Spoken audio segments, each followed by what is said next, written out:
Plaintiff Arthur Foltz is suing his daughter, 27-year-old X-ray technologist Jennifer Foltz, for money meant for her wedding. Arthur says Jennifer doesn't want him to be a part of the ceremony. That's case number 120 on the calendar, the matter of Foltz versus Foltz. Parties have been sworn in, Judge. You may be seated. Ladies, have seats, please. How old are you? I'm 27. You have brothers and sisters? I have a younger sister. How old is she? She's 26. And how long ago did your parents divorce? I was about 3 or 4 years old. Mr. Foltz, this is your daughter. Yes, ma'am.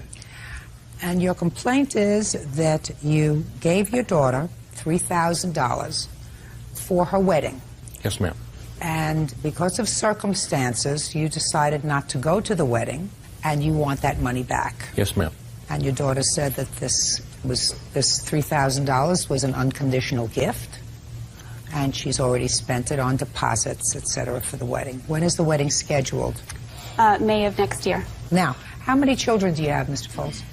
Foltz? 2 children, 2 stepchildren. And how long have you been married to your second wife?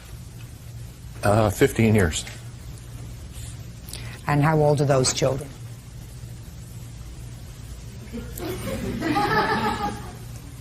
21. 21 25. and 25. Okay. So let's get down to it. You called your dad. Mm-hmm. You told him you were planning a wedding. Mm-hmm. You asked him for some help. I actually didn't ask him for help. He said to me that he felt it was only fair that he pay 50% and that my mother pay 50%. Well, that was very nice of him. So you had a reasonable relationship with him if he said that to you, at least now? Up until, until recently, yes. I want to ask your mother some questions, okay? Come on up, Mom. What's your last name? Bean. Your daughter told you initially, after she had spoken to her father, and her father agreed to contribute to the wedding, that it was her intention of having both of you walk her down the aisle? Yes, ma'am. And you were not happy with that? It was not I was okay with it. I was fine with it. I was just worried that his animosity may create some problems. Did you convey that to your daughter? I already knew that. Just a minute. That's not what I asked. Yes, I did. I'm asking you these questions, Jennifer, because, you know, if you've been around the block as long as I have, and as many times, nothing is new under the sun. Mm-hmm. So I'm getting the following picture. When you spoke to your father, and he said to you, I really want to pay for half the wedding, and you told him that it was your intention to have your 2 parents walk you down the aisle, mm-hmm. he was pleased about that. No, he wasn't. Well, he says he was. He wasn't. Well, you don't know that because you weren't on the phone with him. But then later you told him that it was your intention only to have your mother walk you down the aisle. Mm-hmm. And it's then that he became angry. Mm-hmm. And he said, I want my money back. I'm not going to the wedding under those circumstances. Can she tell you what happened after that? Sure. Tell her what happened after that. The planning. Yeah, as my wedding planning progressed, my dad just kept making demands on me as far as he wanted his own table, he wanted it to be up front, he wanted to invite certain people, and he was just putting extra stress on me that I was already going through with the wedding. Okay. Well, how many people were you planning on having at the wedding? 80, 100. Well, then, wouldn't it be normal for him to have his own table? I think he was under the impression that there would be my parents having their own table and my fiance's parents having their own table, and he wanted to make sure he wouldn't be sitting with my mother. So, what's wrong with that? There's a lot wrong with that. No, there isn't. Jennifer, there's not a lot wrong with that. If you had 2 parents who really got along beautifully with each other and they had this lovely relationship that had developed over the years despite the fact that they were not together, then there wouldn't have been anything untoward about them sharing a table. But if you knew that they did not enjoy that kind of relationship, then you should have been smart enough to say, you have your table with your family. Of course, Dad. Yeah, you I have did your say that. If you have your table with your family, and Mom will have her table with her family, or maybe Mom will sit with, what's the boyfriend's name? Doug. Mom is going to sit with Doug's family, and you can sit with your family. 80 people. You're not going to all sit at one table. So, just taking care of that problem. Now, what's the second problem that he raised? He wanted to invite certain guests, and I wanted to have a smaller wedding. I didn't want strangers What did he at want? my wedding. What did Some close friends of his. How many? I think there were 2 of them. That's reasonable, Jennifer. Right, but if he wasn't even really involved in my life, why would he want to share that with other people? Jennifer, you were willing to take his money, weren't you? He offered Just it a to second. me. You were willing to take his money, Yes, weren't you? I was.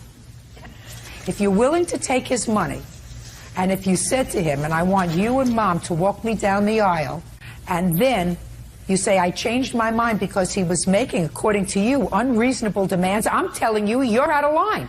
And I really wasn't prepared to go that way. Listen, can I say something now? Sure, you sure can. I did not change my mind because I changed my mind because I'd always wanted it just to be my mom. It was my way of honoring my mom for raising me. I didn't do it to punish my dad.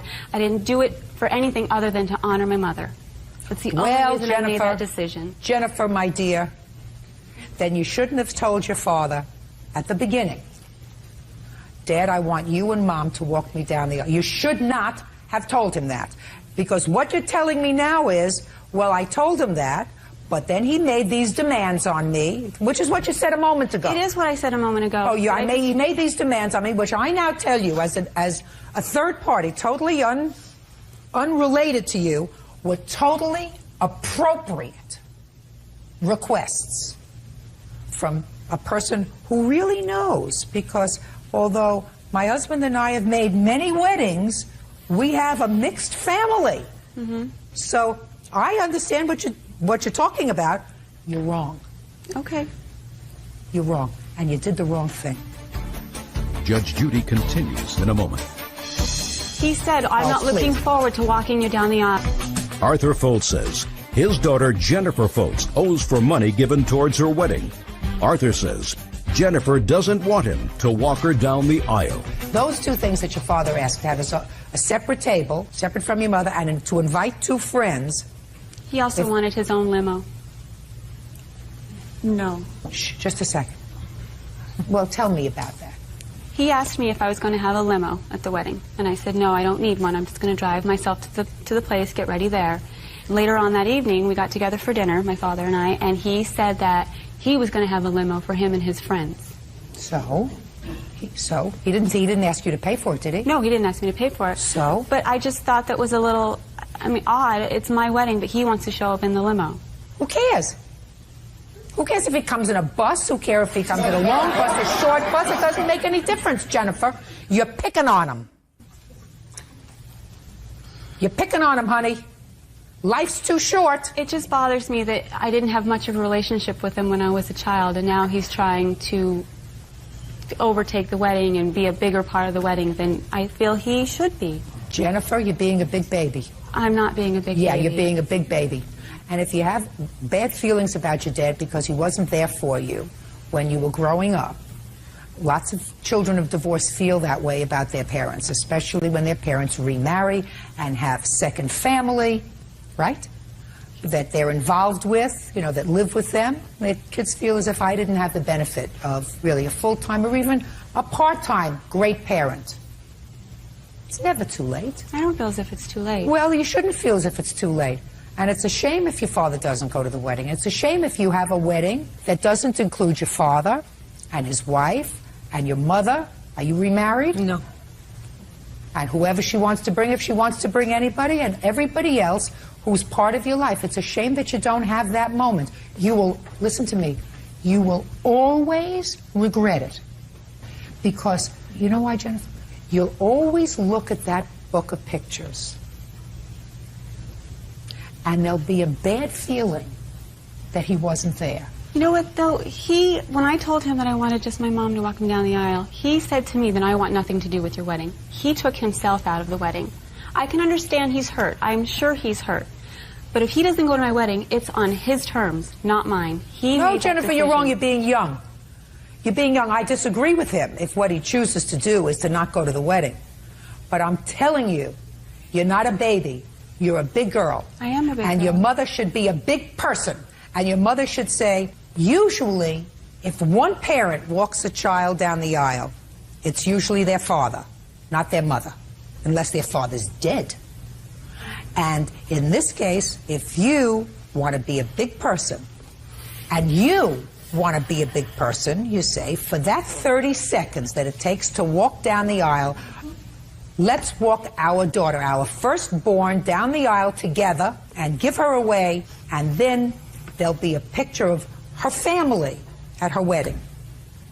Because, you know, what can happen is 10 years from now, when you and Doug have 2 kids, and you and your father have hopefully reconciled, your children will say to you, "Where's Poppy's picture at your wedding?" And if you have not reconciled, then what you're doing is you're depriving your children of the widest possible community of love and affection. I wouldn't be the one that would deprive them of that, though. He would be the one that would not make the effort. You hurt him. I know. You I hurt him. understand that. You hurt him. He's supposed to be bigger than that. Your mother is supposed to be bigger than that. I didn't do a thing. Well, you did, Miss Bean. Yeah, exactly. You did, because you said to your daughter, and you acknowledged that you said to your daughter, "I hope he can get over certain things, and I hope he's not going to be hostile." And In response to his hostility when What? she told him that we were going to do it together. Madam, I'm talking about before you got there. Before you got to the point where she said, "I changed my mind, Dad. Only Mom is walking me down the aisle." Then he got hostile. He was Fine. hostile before I changed my mind. He was hostile from the beginning. Looking Please. forward to walking you down the aisle with your mother. And I said, "Why?" And he goes, "Because we know how that turned out last time." And I said, "Dad, you're not marrying my mother. You're giving me away." Is that true, sir? No, ma'am. I mean, I don't understand how that could be true if he said to you, "I want to pay for half the wedding." In the same conversation, when he said to you, "I want to pay for half the wedding," and you're telling me now that his conversation was hostile? Yes. I don't believe you. Listen, Mr. Foltz, I can see I'm not getting anywhere. I've made my best effort, sir. You gave your daughter $3,000 for the wedding. It was a no-strings gift. I hope you go to the wedding, and Jennifer, I think if you want to grow up to be a big person and your mother wants to be the loving mother that she is, you will decide that it's the right thing that both your parents walk you down the aisle. You still have plenty of time to do that and to make up so that you don't end up looking at that wedding album 20 years from now and saying it was really a sad day. Mr. Foltz? Your Honor. Say nothing. Say nothing. You made your daughter a $3,000 contribution towards her wedding. I hope she does the right thing with it. I That's do all. have Case things to say, over. Your Honor. Others are excused. You may step out. I think we're still both very hurt and angry, and I think that neither one of us really wants to take the step towards mending our relationship. 25 years ago, I tried to make amends to my ex-husband for the trouble that I caused in our divorce. Her statement that I didn't raise her, and that's, it's very hurtful to me. 25 years is a long time to hold a grudge. But I don't want to see anything between him and my daughter get worse and divide them forever. My heart tells me that I love her, but I just don't think it's being reciprocated. My wedding's supposed to be a happy time, and it's turning out to be not quite so happy. And now the next case. All parties in the matter of Martin versus Martin. Step forward. 26-year-old insurance sales assistant Karen Martin is suing her ex-husband, home improvement salesman Kevin Martin, for stealing her share of a tax refund. Karen claims Kevin forged her signature on the check. Ms. Martin, the defendant is your former husband. It is your claim that there was a government refund check in the amount of $400 that was issued to both of you. It is your claim that Mr. Martin forged your signature to that check, cashed that check, and you want your $200. Yes, that is correct. Mr. Martin says there was no check that he received. He did not forge your name to any check, and he, quite frankly, doesn't know what you're talking about. Okay. So let us assume for a moment that a refund check was sent to Mr. and Mrs. Martin. So your obligation now, Ms. Martin, is to establish that he forged your name to that check. Okay. I'm waiting for you. Okay. I do have a copy of the check where it's signed by him, and that is not my signature. Okay. I do have other... Okay, let me see it. Okay.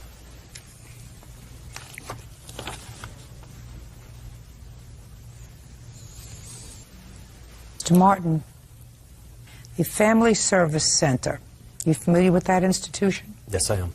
Tell me about that institution, sir. It's a credit union that we had, as we were married, had an account there. Mm-hmm. Are you trying to tell... clearly this check was sent to the two of you, and clearly it was endorsed by two people. I never knew anything about the check. I never even knew that we were getting some kind of tax credit check. How did you find out about the check, Miss Martin? My cousin had received hers, and she had asked me if I got anything on it, and These were the checks that were $400 that were issued to families by President Bush, is that right? Yes. Oh. Yes. It was $400 per child, and she had received hers and asked me if I received mine, and I said, no, I didn't. And I had called Kevin, asked him about it. And what did he say? He said, still said, I have no idea what you're talking about. How do you, actually he said, how do you know that how does he know that I didn't forge his signature? So, Mr. Martin, what I'm asking you is that the conversation you had? How do I know you didn't forge my signature? Right? Yes. Okay. So this is the answer. The answer is you weren't calling her to complain that you didn't get your $200, right? I never knew. No, listen to me. Okay. You weren't calling her, Mr. Martin, to complain that you didn't get your $200. No. Because according to you, you didn't know about it. So why would she call you to complain? Listen to me. Call you to complain. If she had forged your signature to the check so that she got the entire $400 and you weren't calling her to complain about it, you get my drift, sir? I understand what you're saying. Old story. If it doesn't make sense, it's usually not true. And if it walks like a duck and talks like a duck and quacks like a duck, it's a duck. So somebody from your credit union cashed this... I'm speaking! Somebody from your credit union cashed this check with a signature that I have compared with the signature on your answer and with a signature that I have compared with the signature on Miss Martin's complaint. And while that's not necessarily dispositive of who forged whose signature, the signature on this check, your signature on this check, is eerily similar to your signature on the answer. While her signature on the check is no way similar to her signature on her complaint. So I put those facts together, and you know what I came up with? Judgment for the plaintiff in the amount of $200. That's all. Step out. All these are excused and they step out. She's accused me of kicking her car, slashing her tires, cutting her brake line. He has 2 domestic violence charges against him. I have a PPO against him currently right now. She hates me. I left her. There was multiple threats about bodily harm to me because I'm her new boyfriend, and it was the classic case of the husband being jealous of his ex-wife's new boyfriend. It's pretty cut and dry. She won't leave me alone. She's made my life a living hell, and I'm just tired of it. Well, you know, he knew that wasn't my signature. He knew it was his signature, and obviously Judge Judy. And now the next case.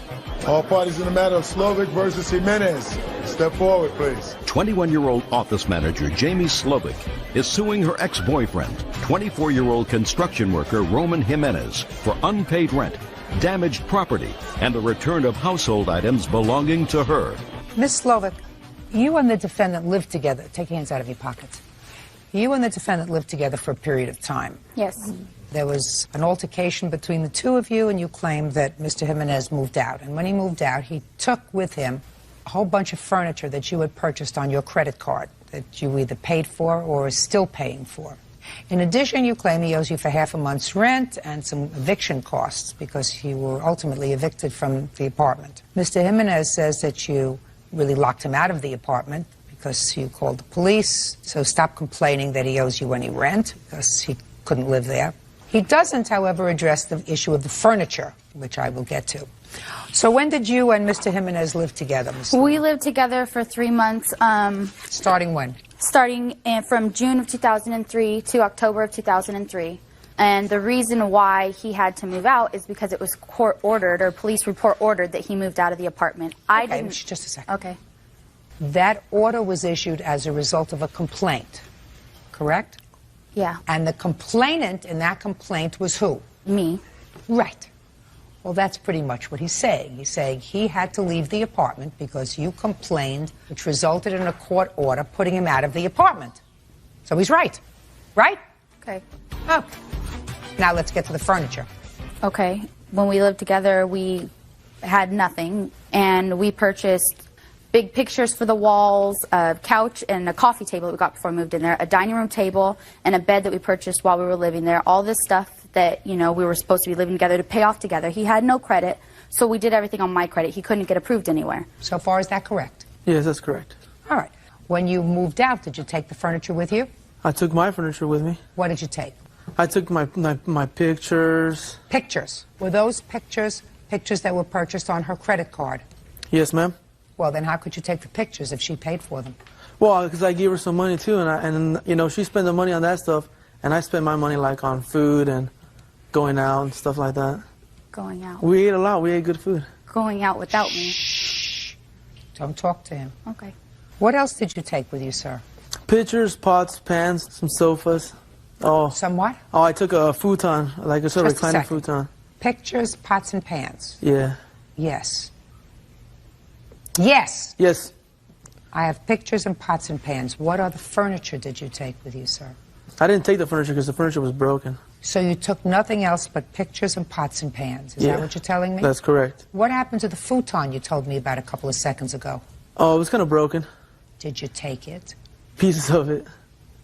Do you suffer from a mental disability? No, I don't. Unfortunately, Mr. Jimenez, I'm not kidding.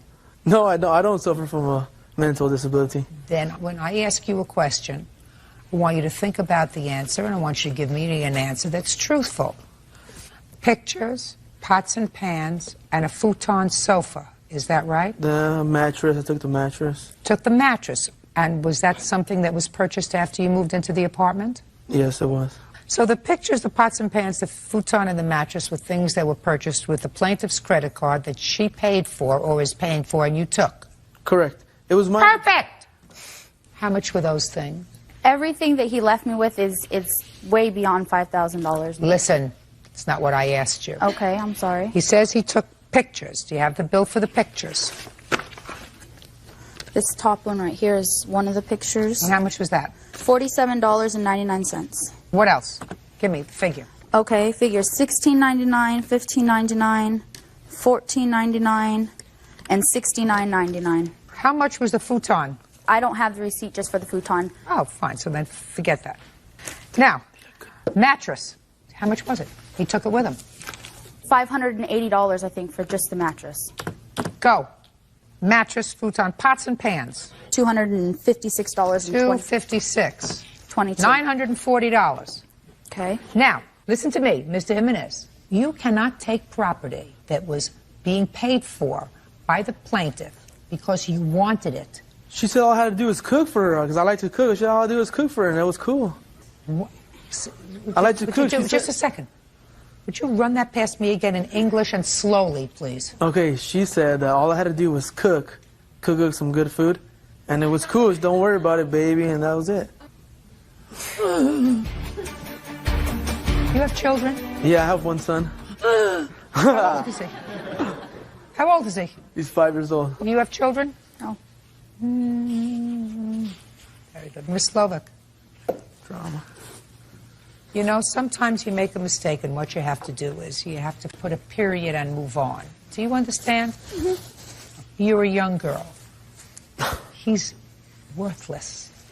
Do you understand? Yes, I do. Okay. He used you. Yep. You took care of his son? Yes, I did. Once in a while. She went to the park with him once in a while. You have to look up and say, thank you, Lord, because I was shown the light early enough before I had a child with him, or maybe two, before he totally ruined my credit, before he wasted the best years of my life. So you really should say thank you. And next time, store the information in your head and exercise better judgment. Right? Right. Yes. Okay. Judgment for the plaintiff in the amount of $940. That's all. Parties are excused. You may step out. It was pretty violent. It was pretty nasty, I guess. Oh man, we were wasted. Well, everything was destroyed in the apartment. She's jealousy, raving in front of, making a scene in front of people. I'm trying to push her away, trying to get away from the conflict. You can imagine. It was pretty crazy, yeah. She's mad over me, that's why. He got away with it again right now. He just gets away with it. She thinks I get away with anything, but I don't get away with nothing. You know what I mean? I had to put up with everything. It's you know, whatever. I'm struggling to pay my bills. I don't make very much money, and it's hard. Man, I'm used to her being emotional like that. Be careful next time. And now the next case. All parties in the matter of Clark versus Muir. Step forward, please. 34-year-old loan officer Diana Clark is suing her ex-boyfriend, 24-year-old landscaper Brian Muir, for an unpaid loan for bail. Brian says it wasn't a loan, but rather a very nice gesture. How old are you, Miss Clark? 34. Do you work? Yes, I do. What kind of work do you do? I'm a loan officer. Ever been married? Yes. Have any kids? Yes. How many? 2. Do they live with you? Yes, they do. You their sole support? Yes. You're a nice-looking woman. Thank you. Got nice dimples. How old are you? 24. He's too young for you. Yeah. Even when they're 34, they don't know much. I agree. But when they're 24, they know less. What do you do for a living? I'm a landscaper. Who do you live with? My daughters, How old are your daughters? 5 and 6, Where is their mother? not around. For how long? About a year now. Who helps you care for your children while you're landscaping? Their grandmother. Okay. Miss Clark, according to you, you loaned Mr. Muir $500 for bail because they were going to come and arrest him unless he sort of liquidated some warrants that he had for something that I'm going to find out. Correct. And you were dating at the time. Yes. He paid you back a little bit, A little bit. but he didn't pay you back the whole thing, and then he stopped taking your calls. Mr. Muir says that it was a nice gesture on your part, but not a loan. That's your defense. Is that Correct, right? ma'am.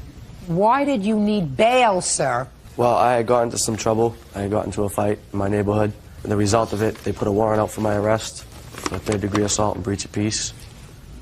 And Why did they put a warrant out? Did you not go to court when you were supposed to? not right away, ma'am. No. Did you expect an engraved invitation this next time? No. Did you expect someone to come in your house in a tuxedo, perhaps, and bring you over to jail? You just decided to blow it off. No, I was waiting until I was financially stable to take care of. You were waiting until you felt like it. No, I was waiting until I was financially stable. Financially stable. And when did you think that was going to be, Mr. Muir? Well, I had just started a new job, so I planned on doing it as soon as possible. How did Miss Clark find out there was a warrant outstanding for you? It was brought up in a conversation that we were having at a friend's house. And when you told her about the warrant, Mr. Muir, what did you say? I just said, I have a warrant, and I have to turn myself in. And she said? And she said, anytime you want to turn yourself in, I'll be glad to help you out. How much later did you call and tell her you needed her help? It wasn't but a few days. So a few days later you called her or you went to see her and told her, well, I'm ready to turn myself in, I need your help? Well, I was over a friend's house, and when she came over there, I told her that I was going to turn myself in, and that's when she offered to bail me out, Your Honor. How did you know that he needed bail money when he turned himself in? He called me from the bail bondsman's phone. Really? Yes. You forgot about that. Actually, Your Honor, I did not call her from the bail bondsman's phone. The bail bondsman lives next door to my friend, and I had talked to him beforehand, and I had let him know that if I needed to be bonded out, that I was going to use him. Go ahead, Miss Clark. No, he called me from the bail bondsman's phone and said that he was at his home and he was going to be turning himself in. Could I go ahead and bail him out like I had told him I would do? When did he make his first payments to you? April 16th. And when did you bail him out? April 13th. And how much did he give you on April 16th? $50. When did he make his next payment to you? April 23rd. How much? $40. There was, just so you know, there was a previous amount that I had loaned him also. So that part of what I have written down here was applied to what he owed me previous to that as well. What did you lend him money for in the past? He wanted to go back to his hometown to see his friends for his birthday. Your Honor, if I may, the money that I did pay her back, she had brought me home to see my friends and family. The money that I did pay her back was the money that she loaned me. She never said I had to pay her back for this bail, Your Honor. I paid her back $130. That's what she loaned me when I went to Boston. $130? Yes, ma'am. How much did he pay you all together? $230. So you gave her $100 in interest? No, I only gave her $130. She says you gave her $230. I only gave her $130. Are you sure about that? I'm positive about that. So that if I find that this was a loan, you owe her $500, not the $370 that she says. Is that right? That would be correct. Good. Mr. Meir, did Miss Clark assault anybody? No, she harassed. Just a second. No, Did she ma'am. assault anybody? No, ma'am. Did Miss Clark have a warrant issued for her arrest because she blew off letters from the police? No, ma'am. Who did? Raise your hand. I did. Raise your hand. Me. Higher. Raise your hand all the way I up. did. What makes you think that she should take care of your bail? She's a working woman. She's got 2 children that she supports. Why in the world would she pay for you and you feel no drive to pay her back as quickly as possible? She has spent abundance of money on me. Abundance. She took me out for my birthday and spent well over $1,000. If that was the case, foolish. If that was the Foolish, case, because I want to tell you her money something. She must see something in you that I don't. It's the good looks, Your Honor. Have you looked in the mirror lately? Yes, I have. Mr. Meir, you have 2 children, 2 little children that you say are in your custody because their mother is off somewhere. That means that the only chance your children have of growing up to be responsible adults is if they have you as a responsible parent. Correct. You were foolish enough to hook up with somebody who turned out to be a non-parent and dumb enough at your age to make 2 babies. Now it's your responsibility to grow up and fly right. Do I make myself clear? Yes, ma'am. Judgment for the plaintiff in the amount of $370, because that's all you're suing for. That's all. Out. Parties are excused. You may step out. Thank you. She should find somebody her own age and not somebody as young as me. He's going to say anything he wants to make it look like he's a better person than he really is. She approached me and she wanted to get together with me, and that's how it started. Well, we met at our kids' bus stop, and it proceeded from there. Yeah, I did approach him. To be older, you should know better. There was a big age difference there, and I should probably not have done anything with him. 18-year-old laborer Sherry Powell is suing her former friend, 17-year-old Lise Chouinard, and her mother Paulette for lost wages and pain and suffering due to an assault. Lise claims Sherry slept with her friend's boyfriend.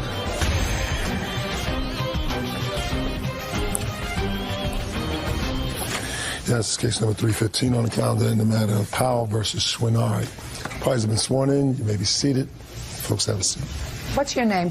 Rianne Curry. Rianne? Yes. You already pled guilty in this assault, is that right? Yes. Did you think you were coming to a dance today or something? No. Miss Powell, according to your complaint, this young lady assaulted you. And according to your complaint, she pled guilty to the assault, which she clearly says she did. But you said you claim that she was assisted in that assault by this young lady. That's correct. Who held you down, held your hair, and you, while she assaulted you. That's right. What's your first name? Lise. What? Lise. Why did your friend assault her? It was over an ex-boyfriend. What's the ex-boyfriend's name? Greg. How long ago was Rianne with Greg? About a year ago. Was Miss Powell ever with Greg? I don't think she was. I think she just had slept with him. Is that what she was annoyed at? Yeah. So Rianne was angry because she thought, right or wrong, that Miss Powell had been involved with her ex-boyfriend. Well, her ex-boyfriend had told her that he had slept with her. During the time that they were still together? Yes. Could you do me, you're her mother? I sure am. Good. Why don't you sit down? Because you're just here because you have the deep pockets. Step up here, Rianne. Now, when Greg told you about this assignation, did you beat him up? No. Did you punch him in the face? No. Did you kick him in the groin? No. Why not? Did you think that Miss Powell held him down? No. So why did you get angry with her? Because we were acquaintances at the time, and... So you think that because you were an acquaintance of Miss Powell, she owed you more loyalty than the boyfriend that you had with whom you were sleeping? No, but I'm just trying to get the rationale. You got a boyfriend with whom you are intimate. And how long had Greg been your boyfriend? a few months. And you are crazy about him, right? Not totally. Well, I assume that if you were intimate with him, that you had some feelings for him. Is that right? Yes. And your boyfriend, with whom you have been intimate, says to you, when you weren't around, I slept with Miss Powell. You start to cry, right? You got upset? A little bit. Did you yell at him? Yes. What did you say? Many things. It was a year ago. When did you assault Miss Powell? October of last year. And when did your boyfriend tell you that he had been intimate with Miss Powell? September of last year. Now, between September and October, had you seen Miss Powell? Not really, no. So the first time you saw her is when the assault took place, is that right? Yes. And where was that? At Pool Hall. And Lise was with you? She wasn't there in the beginning, but she came around, yeah. And she's a friend of yours? Yes. Had you told her about Greg's confession? Yes. You see how it all fits in? You want to know why? Because it's common sense. That's why it all fits in. Tell me what happened when you saw her. I had seen her and... No, look at me. Don't look at the floor. Don't look at the water. Look at me. I had seen her in the pool hall with him, and I got... With Greg? Yes. Oh, she was with Greg in October. Is that right, Miss Powell? We were friends, and at the time, she was dating his brother, who's Matt. Okay. But you were with Greg, and you were no longer with Greg. No. So you saw her, and she was with Greg. And what did you say to her? At first, I didn't say anything to her, and then when she had come outside, I had confronted her. What did you say to her? I asked her what the problem was, and that's when... Well, I didn't hear about any problem. What do you mean, what the She problem disrespected me, that's the How did she problem. disrespect you? By sleeping with my boyfriend. Disrespected you? Yes. Your boyfriend disrespected you? Yeah, that too. Okay. And what did she say to you? She said, what are you talking about? And I basically said, you know, well, what I'm talking about. And that's when a fight broke out. No, that's just words that I hear so far. Mm-hmm. After you said, I don't know what you're talking about, what happened, Miss Powell? On that note, I did not say anything before it happened. There were no words said besides some name-calling from her to me before she hit me. Where did she hit you? In the face. With what? With her fists. And where was Lise at the time? Lise was standing behind her, maybe about 5 feet behind her. No. Anybody else with them? Greg was walking with me outside, and Matt was outside, who at the time Matt was Rianne's boyfriend. And then what happened? She started hitting me, and she's saying, come on, Sherry, hit me, hit me. And at the time it happened so fast that I barely knew who it was. I had no idea what she was doing or why she was doing it. And she went savage. Okay, she's already acknowledged to the police and to the courts that she assaulted you. What I want to know is what Lisa's participation was, if any. There were some words said. By whom? I said, what the Rianne? Like, I was totally confused. She said, what the Sherry? And then she was hitting me and scratching me and pulling me by my hair. I had turned her around because before I was up against a concrete wall, and she was pulling my hair and hitting me, hitting my head off the wall. So I turned her around to get away from the wall. And as I turned her around, I took control of her. And then Lise came in because she knew that I had some control. And she started pulling my hair. From behind? Yes. And then what happened? And then Greg said, she's Matt's brother, Rianne's ex-boyfriend, said, you have nothing to do with this, Lise, get away. And from what I understood, Greg had taken her away, but I think that she had backed away. You mean Lise? Yes. Okay. How long did she hold your hair? Maybe about 10 seconds, not even. While she was holding your hair, what was Rianne doing? She was hitting me and scratching me. Judge Judy continues in a moment. 18-year-old Sherry Powell says her former friend, 17-year-old Lise Chouinard, owes for an assault. Lise says she was trying to break up a fight between Sherry and her friend. Okay. Now I'll hear you. When they were fighting, I was in the car with my two friends. Rianne had been taking a little while, so I went to see where she was in the pool hall, but they had been outside. And I came in, and Sherry had Rianne by the throat against a brick wall, and my first intention was to pull her off of her. Like, this girl's way bigger than my girlfriend, so I was like, Kate, no, this is retarded. So I pulled her off there, and then that's when Greg told me, back off, Lise, and I was like, Kate, yeah. And I stood there, and they finished their fight. And then we left. Why did you put your hands on her? to pull her off my girlfriend. You have no right to do that. Well, if you, like... You have no right to do that. Yeah, but she was sitting there hurting. I don't, listen to me. A, I don't believe that you weren't there and didn't see how it started. Don't believe your cookie. Don't believe your cookie. You knew exactly what was going on because she's your friend, and you knew she was angry at her. But I wasn't even there when it started. Don't believe you, my dear. Don't believe you.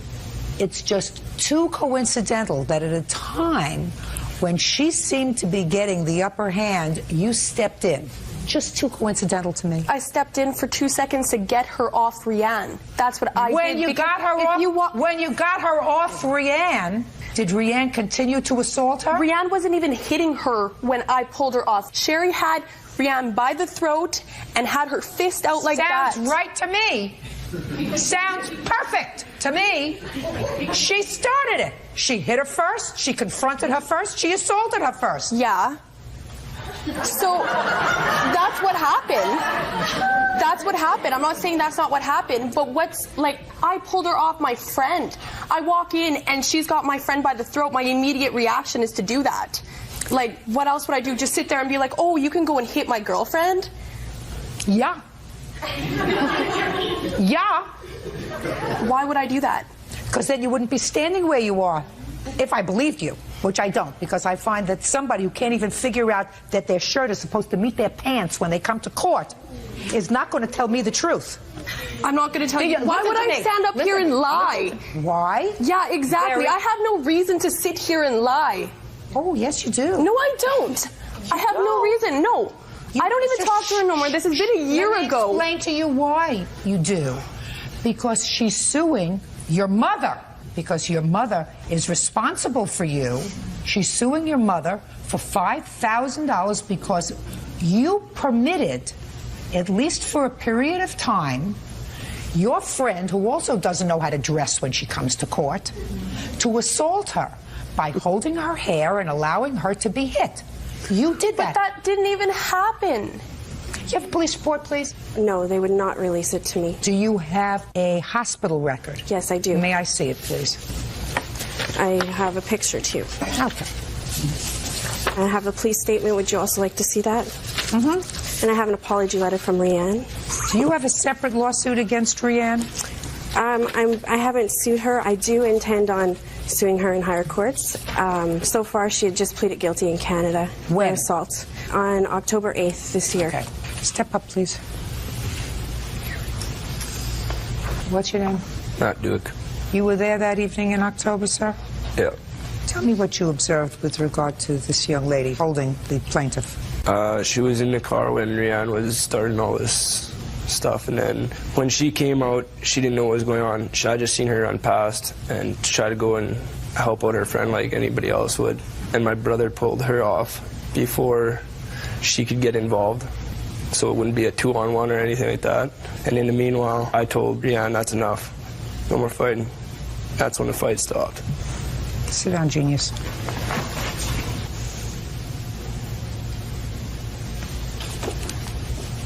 What did you plead guilty to, Rianne? Assault to Sherry. Were you sentenced yet? What I have here is my 12-month conditional discharge. Can I see it, is what please? They gave me. Can I see it, please?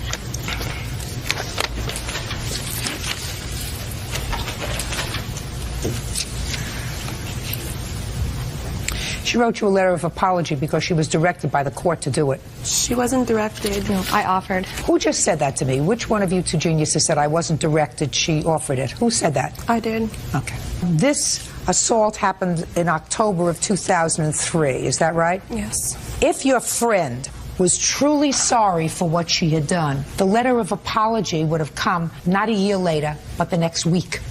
Do you understand? Yes. Good. The letter of apology, which was directed by the court. It's here in the order. This is the dumbest bird. You just have to listen to this. That a court accepted as an apology letter. I didn't have to write this letter of apology. I chose to. What happened between you and me was a huge waste of my time. But I'd like you to know that you should be apologizing too because of what you did to me. I have to let it go because I've realized a lot about both of you. I know how hurt and angry you'd be if another female stabbed you in the back like that.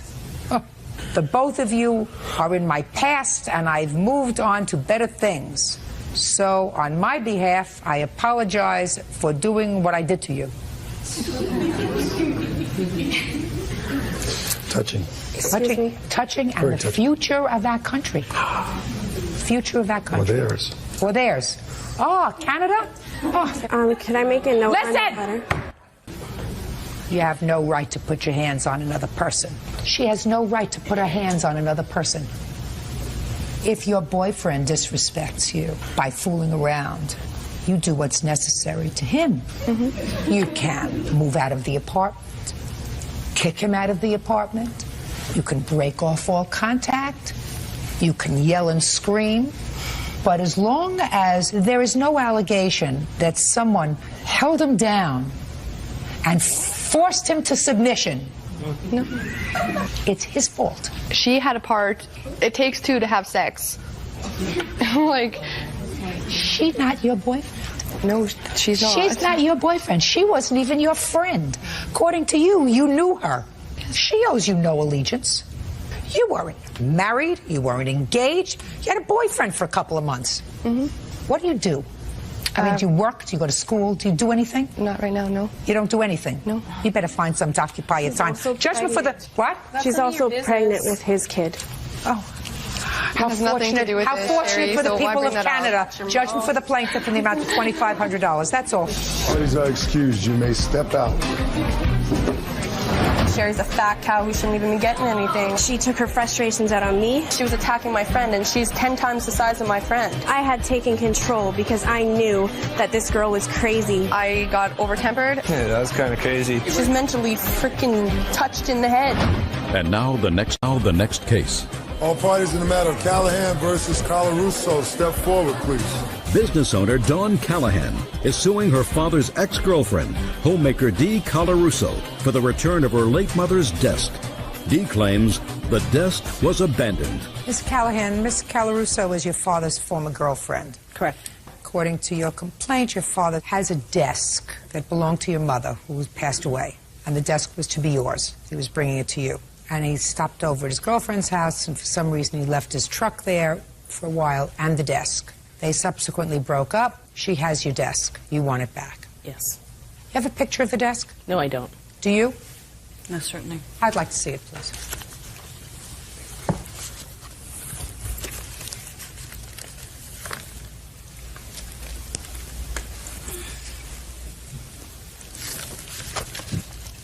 Oh, it's a pretty little lady's desk. Yes. Where is it, in your living room? No, it's upstairs in my bedroom. How long do you know Miss Callahan? I'd say approximately a year and a half. Year. She a nice person? At times. When did your mother pass away? April 26, 2002. Was this her desk? Yes, it was. Did you tell Miss Colarusso that it was your mother's desk? Yes, I did. When did she tell you that? To my recollection, I had never heard anything about it except that Lynn moved it into my home 2 months after he moved into my home. He did? Yes, and left it in my garage. Yes. It proceeded to get mildew, all kinds of markings, and all the rest of it. I had a couple of friends come in, empty it out, put the stuff into a green bag to lighten it so they could move it upstairs into my upstairs apartment, and they did so. So no, it's been receiving much better care. Well, that's very nice, but it's not your desk. Well, I consider it storage fee. I don't care what you consider it. You had a storage arrangement with him? No. Well, if you didn't have a storage arrangement with him, my dear, then you can't say I'm taking the desk for storage fee. I took his car for storage fee. Listen to me very carefully. It doesn't belong to you. It's not your desk. Romance is over. It's over. You can't just decide you're going to protect the property that doesn't belong to you and then say, somebody says, I want my desk back. Say, well, I took it upstairs and I've been taking care of it, so now it's mine. You have to give her back the desk 5 days from today. Make arrangements with the mover. You want to leave the desk upstairs and have her mover bring it downstairs, or you want your mover to bring it downstairs? Who says it's her desk? I do! Now, that's her father. Whose desk is it? My daughter's desk? Right. belonged to her mother. She wants her mother's desk because she doesn't want you to have it. And it holds absolutely no sentimental value for you whatsoever, just mad value because you're not together with the prize package anymore. She gets a desk back in 5 days. I'll sign the order. That's it. Excuse me? What? My paperwork, all my mother's legal paperwork that was inside there, 401ks and everything. Can I don't know where that is. is. Where is it? Gone. What did you do with it?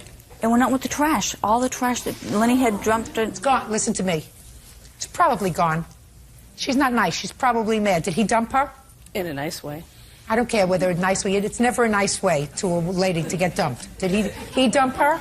Yes. That's what she did with your mother's stuff that was inside the desk. Okay. Dumped it. Got it? Okay. The desk you get back. 5 days. Okay. And it better be in good condition. That's all. Thank you. Parties are excused. You may step out.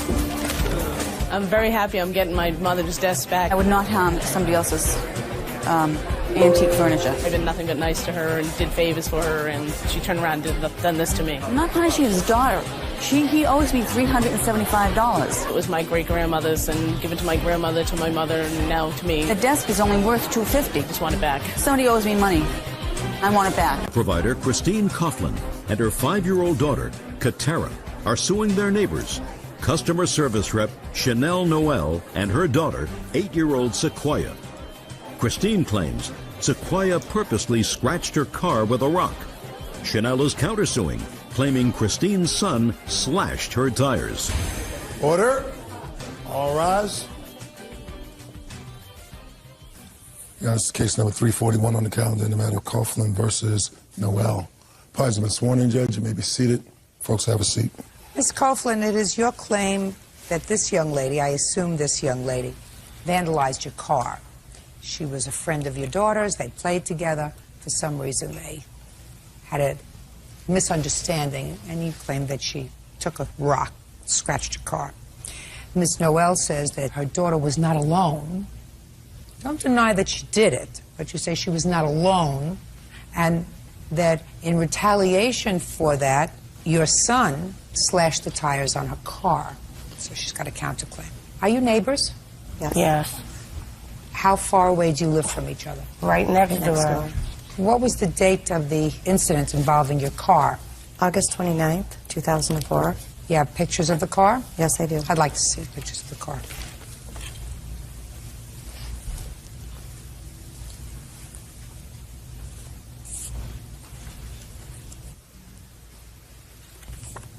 What makes you think Sequoia damaged your car? They were all outside playing, all the children, with Katara, and Katara came in the house crying, saying that Sequoia upset her.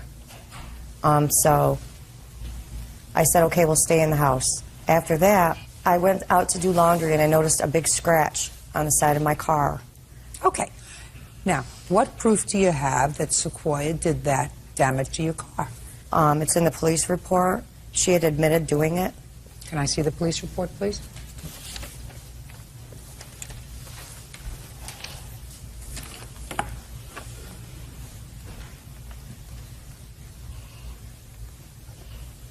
Sequoia, you want to tell me why you scratched the car? Because her and her husband and her son, they were constantly keep calling me like retarded, well, I don't want to say it. They kept calling me and That's stuff. not true. Yeah. And they kept going on with it, and I only thing that I did was tell my mom. So that's why you scratched the car? Well, they were calling me retarded and stuff. I'm and asking you a question. That's why you scratched the car with a rock? You can't do that. Did your mother tell you couldn't do that? Well, you can't. If somebody says something nasty to you to hurt your feelings, that makes them wrong. That makes them not smart. But that doesn't give you the right to damage their property. Got it? Did your mother tell you that? Yes. Okay, how much is it going to cost to fix the paint on the car? Approximately $921. Do you have an estimate? Yes, I do. It was scratched before. The estimate I do have, I'm sorry, is $361.56. 361? Yes. Okay. Now, you want to tell me about the damage to your car and when that happened? September 19th. What happened? I went to take my son to his football game. I came back to pick her up to go to the football game. I came back downstairs and my tires were sliced. Who did it? Well, I assumed my next door neighbors did it. Well, what proof do you have that they did it? I didn't have any proof at the time. Do you have any proof now? Actually, I have a witness that overheard her son bragging about the second time they sliced my tires 3 days after that. I'll hear the witness. You're the son, I assume. Yes, ma'am. Stand up. Tell me who you are. Tanisha Cooley, their babysitter.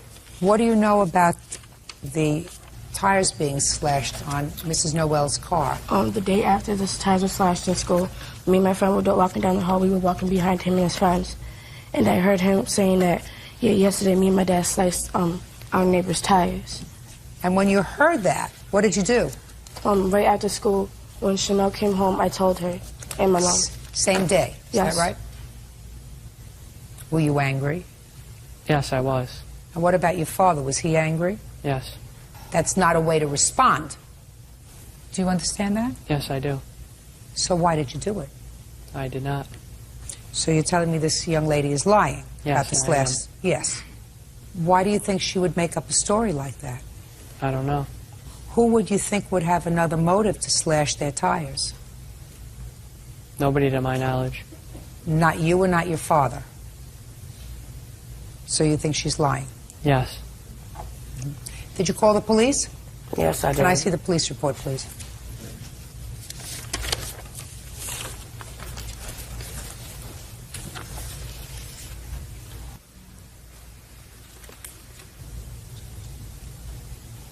You can sit down. Could you stand up, please? Is this young lady your daughter? Yes. I want you to think back to the 23rd of September. I want you to tell me about the conversation you had with your daughter when she came home from school. She told me that she overheard Michael saying that him and his father slashed the tires. She told you that on the 23rd? Yes. What's the name of the person that he was with? I don't know them. In school? You don't know who they are? No. How many other boys was he with? 2. You have a bill for the tire that was slashed on the 22nd? I don't have a bill. I paid to get my car done. Here. Well, I need a bill for the tire. That's what we're talking about.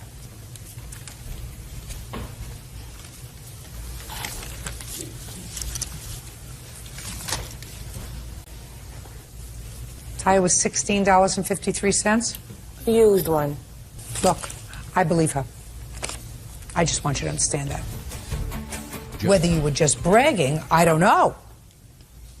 But I believe that she heard you say it.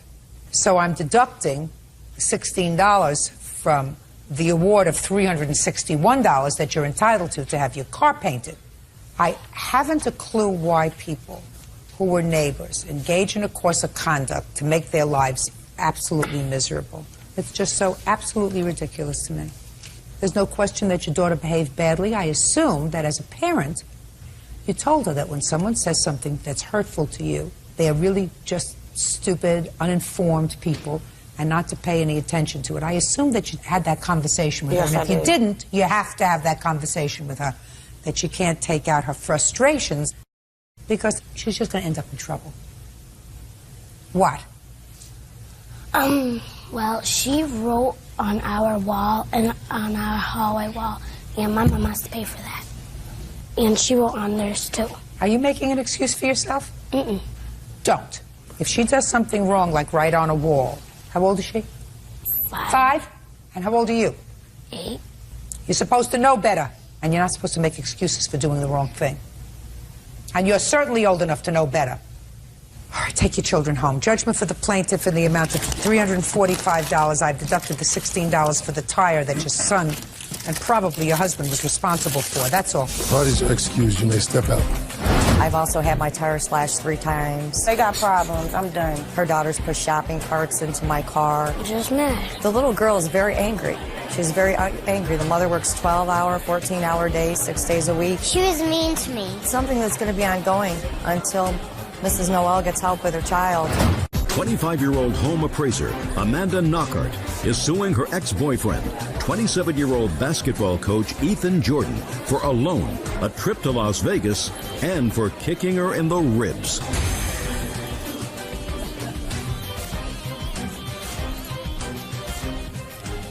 Yes, this is case number 243 on the calendar in the matter of Knockhart versus... Concerned there must be something really hidden about you that I don't see. What? Whatever. Okay. Now, he's a sponge. Yes. That makes you pretty dumb. Right?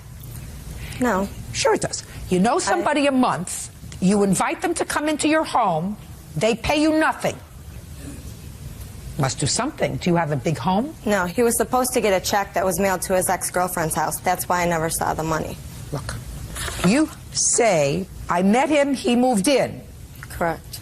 And you agreed that he could use my car to get to and from work if he paid the insurance and the maintenance. That's what you say. That's right. So evidently he worked, right? Yes, ma'am. Usually when you have a job, you make what? Yeah, but he got fired. Money. And when you have a job and you make money, you take care of your expenses, like rent and food and electric and gas, unless, you know, you're a sponge. So according to you, he did not pay for the insurance on the car.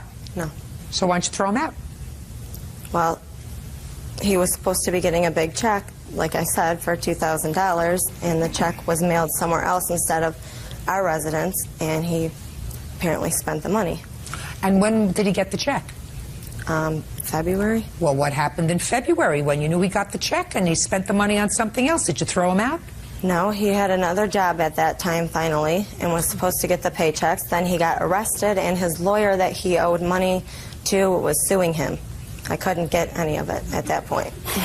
At that point, what you're supposed to say is, I am a reasonably intelligent person. Right. I'm living with somebody that's taking advantage of me. Get out. Right. Unless you're in love and everything is going to work out okay and you're really not interested in the money, you're really interested in the relationship, and the only reason you come to a point where you're interested in the money is because you're not together anymore. No, he did start staying at a friend of his house more often. When? That was in May, because... I'm talking about February, March, April. Okay. Nothing. Goodbye. All right. What's next? What else does he owe you money for? A vacation that we took together and for medical bills. All right. So let's go to the vacation. When was the vacation? February. Where did you go? Las Vegas. For how long? February 22nd to the 29th. You wait to drink later. And was he working at the time? He was going to Las Vegas to work. Was he working at the time? Nowhere else, no. And what was your arrangement? He was working the convention there, the magic show, and when he returned... What do you do for a living? Your Honor, I have always, since she's known me, maintained an occupation as a basketball coach at the YMCA. I still work there today. What were you doing in Las Vegas? Oh, I model for a clothing company. So you were modeling? Yes, ma'am. Did you get paid? Yes, ma'am. Good. How much did you get paid? Do you remember? Not entirely. Not exactly. I think it was like $1,500, something, give or take. And who paid for all the expenses to Vegas? To Vegas? She did. Well, why didn't you compensate her for that? When I got the news that I was going to Vegas, I had all my... They flew me out. They flew me out. They would room me, pay for airfare. I had a place to go. She decided that she wanted to go to Vegas. We sat down. We planned out the whole trip. Okay. When we got to Vegas, she, you know, her and I would disagree, as usual. And she went one way and I went another. I stayed with a friend. That's it. How many days were you there? In the hotel room, I think I stayed one day. Okay, how many days? One. Okay, so you put him out after one day? No, he only stayed one night away from me. He tried leaving me in the middle of Las Vegas by myself. Yeah. So I tried catching a flight home, which would have costed me a lot more money than... How did you get to Vegas? Did you fly? Yeah. You flew? Well, his ticket was paid for. No, it wasn't. I have the credit card receipts right here. Oh, well, she says it wasn't paid for. Did Your you Honor, get... Were you reimbursed by the company for your airfare there? Normally they would have, but I opted to go with her since she wanted to go with me. Yeah, right. Ooh, he slipped. All right, how much was his plane ticket? $345 for his the plane airfare. ticket. Okay. And how much was the hotel room? $214.76. For both of you? No, I divided all the costs by two. So it's clear to me that you were compensated, Mr. Jordan, for that. If you weren't, you were paid $1,500, probably plus expenses. You got the check. I assume you got the check to cover your expenses is $559. So far, you're off $559 for this trip to Las Vegas. What else does he owe you for? Don't say anything else. I'm giving you so far every benefit of the doubt, more benefit of the doubt than I usually would give to somebody who acts so dumb. What else does he owe you for? The rental car. Listen to me. Leave Las Vegas. Get on to something else. Doctor bill. Now, tell me about the doctor bill. Ethan abused me, and I had to go to the doctor's. When? 5/8. Tell me what happened on May 8th. He kicked me in the ribs, broke 2 of my toes, threw me. Well, tell me about the argument. I don't know what actually the argument was about. And how did the verbal argument escalate into a physical argument? He came dashing from the living room, charging at me. And? Threw me against the kitchen cabinets, picked me up, threw me on the floor, spit on my face, and kicked me in the ribs. Did you call the police? I called my friend to come get me. Did you call the police? Not at that point. When, after May 8th, did you call the police and report it? I had a personal protection order put out on him on July 22nd. I didn't call the police on that incident. Why not? I don't have an answer for that. I'm sorry. Mr. Jordan, you want to tell me what happened on May 8th? Your Honor, I do remember the fight that we got into. I don't remember why I attacked her, but I do know that that was not the only incident that became physical between either one of us. Did you suffer any injuries on May 8th, Mr. Jordan? Your Honor, I've got scratches all over me, but I didn't go to Courtroom, I didn't go to the hospital or anything like that. I see the doctor's report. Did you take her to the hospital, doctor, or whatever? I don't remember her going to the hospital. No, I took myself there, Your Honor. Okay. Miss Knockhart, after May 8th, you went back to live with him. He started staying... No. Are you telling me that between May 8th and June, which is when you said you separated, because you said you separated in June... Correct. You didn't live together at all? I stayed at my mom's a lot more because... I'm not asking you a lot more. I'm asking you at all, Miss Knockhart. Not that day or not the next day. What about the third day? Yes. And when you went back the third day, did you share a room together? No. Not ever between May 8th and June when he... Yes. Once or twice. Miss Knockhart, yes. I have no idea what this bill is for. This says that the closing date of the statement is May 8th. The doctor says that he saw you on April 23rd with regard to an assault. I would have assumed that if somebody broke your toes during the course of an assault, you would remember the month and date that it took place. Yeah. Well, I would assume that. Listen, are you her mother? Yes, I am. She lives by herself? Yes. How old is she? 25. She's probably not old enough to live by herself. No, she's more than capable. Her judgment in men aren't that good. Her judgment isn't that good. Judge Judy continues in a moment. And later today, Linda Knockhart says her ex-boyfriend Ethan Jordan beat her up and broke her ribs. She's also suing for a loan and a trip to Las Vegas. Where are you living now, Mr. Jordan? I live with my brother. You pay him rent? No. Problem is not an answer. I wish her the best. I have no hard feelings for her, man. I hope she gets, whatever's coming to her. Is suing his ex-girlfriend, Kim Hicks, and her son, 15-year-old Wendell Hicks, for medical bills resulting from a fistfight with Wendell. Wendell says Jeff had been spreading rumors about him and a female friend.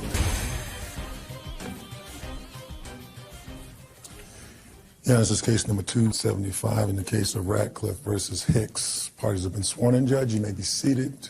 Gentlemen, have seats. Mr. Radcliffe, you and this lady, Miss Hicks, had been involved in a relationship. And according to your complaint, there was an altercation where you came to her rescue. She was having an altercation with her son, I assume this young man. As a result of that, you were injured, and Miss Hicks agreed to pay your medical bills. She has not done so. You are no longer a couple, and you want your medical bills paid. Ms. Hicks says that you were the aggressor in this altercation with her son. She is suing you for damaging her home and for injuring her son. Is that right? Correct. When did this take place, Mr. Radcliffe? It was July 8th, 2003. Tell me how it started. Well, we received a phone call at the house. Who's we? My son and I. Who answered the phone? My son. And Step up. I wasn't saying hello. I was telling you to stand up. Tell me your name. Alex Ratcliffe. Alex, did you receive a phone call on the 8th of July? Yes, I did. Who was on the other end of the phone? Initially, I heard Kim screaming in the background. Kim, is that you? Miss Hicks. Miss Hicks. I initially heard her screaming in the background, but Wendell was talking to me, and he asked to speak to my father. And when I went to go give my dad the phone, I heard her in the background screaming for help and asking for my dad. You went and got your father? Yes, I went and got my dad and gave him the phone. What happened when you picked up the phone? Who was on the other end? It was Wendell Hicks on the phone, indicating to he was coming to my house to kick my butt, him and 4 boys, because I was supposedly spreading rumors about him and some girl in the neighborhood. So he said he was coming to your house? Yes. And he hung up. I returned the phone call back. Could still hear Kim hollering and screaming bloody murder in the background. What did you hear? She was just screaming for help. Well, what did you actually hear her say? For Wendell to leave her alone. Okay. And when the phone call came, I called back because he had hung up, and I'd asked for him to explain himself. For why is he coming to my house? He said it was due to because I supposedly spread some rumor about him putting a hickey on the neighbor girl's neck. And so I asked to speak to his mom because I could hear her in the background just screaming bloody murder, and so he hung up the phone. And so I felt the need to go there because she had explained to me many times before. Just a second. Don't tell me what she explained to you before. Tell me what happened when you got there. You felt the need to go over there. I went over there, I knocked on the door, and the boy had let me in. I come in the door, and Which boy let you in? Wendell Hicks let me in. Go ahead. He opened the door, let me in, and I come through the door, and to the right of me was 2 friends of hers in the house. Wendell proceeded to go back around the corner where he had his mom pinned in the corner, and she was screaming. How was she pinned in the corner? Just backed up to the corner. Okay, he didn't have his hands on her. No, he was right up in her face. No, but he didn't have his hands on her. Not at this time. Okay, so what did you do? I come up around him, come around the countertop there, and told him to leave her alone. He turned and swung at me and hit me in my left ear with his right arm. At that time, I took him down to the ground and set on him. And he kept trying to hit me in the face, and I grabbed his wrists to avoid him hitting me. I was sitting on him, and I kept asking, "Are you finished? Is this out of you?" And he said, "Yes." On top of him saying a lot of other foul things, how he's going to shoot me and my kids, and he was going to kill my dogs and burn my fence down. And after about 15, 20 minutes of trying to calm him down, I asked him, "Are you finished?" And finally he said, "Yes." I got up, we kind of shook it off, and the next thing I know, he's coming charging at me with a windmill effect. And in doing so, I put him in a headlock, like with his body sticking out this way, and I wrenched up on him to keep him from doing any more damage. And in doing so, I separated this cartilage here in my chest. Mm-hmm. And probably another 15, 20 minutes to hold him like that. A few other cuss words were coming out, and I asked, "Are you finished?" And finally he said yes. His sister come through the door after I just let him go, and she backed him all the way down the hall, and that was the last I'd seen of him. Okay. How long had you been seeing his mother in July of 2003? Approximately a year. And after July of 2003, did you continue to see her? Not right away. She kept calling, complaining because I would never take her nowhere, never do nothing with her, never let her meet any of my friends. I told her to go find another boyfriend. And so it's like, it was no big deal to me, and she did. She found another one. She kept calling me, telling me how the progress was going. Finally, after about a couple of weeks, she broke it up with him for whatever reason, and she eventually started calling me all the time. When did you stop seeing her? As of this year of May, Mother's Day weekend. And when did you start getting these bills? I was getting these bills probably 6 months after the incident had happened. You know, she said she was going to take care of it because her son had done some damage to my fence back in June. She took care of that immediately. She said she'd take care of these medical bills as well because I... When did she tell you she was going to take care of the medical bills? Pillow talk. It was when we were, you know... And you believed her? Oh, yeah. I had no doubt to. Okay. How old are you, Wendell? I'm 15. Who was this girl that you supposedly gave a hickey to? Emily. Is Emily your girlfriend? No. Did you give her a hickey? Yes. So why were you angry at Mr. Radcliffe for telling people that you gave Emily a hickey? Because he was spreading rumors around the trailer court, and I had... Spreading rumors about what? About me giving her hickeys and a bunch of other stuff. Well, it wasn't a rumor about you giving her a hickey. According to you, you gave Emily a hickey. Yeah, I did. You did? Okay, so why did you call him that day? Were you just angry? I was mad that he was spreading my family business around the trailer court. Okay, so when you called him, his son answered the phone? Yes. And what did you say to his son? I asked to talk to his dad. What did you say to him? I was like, "Jeff, why are you spreading rumors around?" And what did he say to you? He's like, "What in the F are you talking about?" And what did you say to him? I was like, about me and Emily And he was like, oh, I don't know what you're talking about. So he hung up with me. So I went back to my mom's house and I asked her why. She told him because it was supposed to stay between me, Emily, and Emily's stepdad. Because Emily's stepfather was angry with you? Yeah. Okay. So you went home and you confronted your mother? Yes. And you were angry with your mother for telling him Yes. things?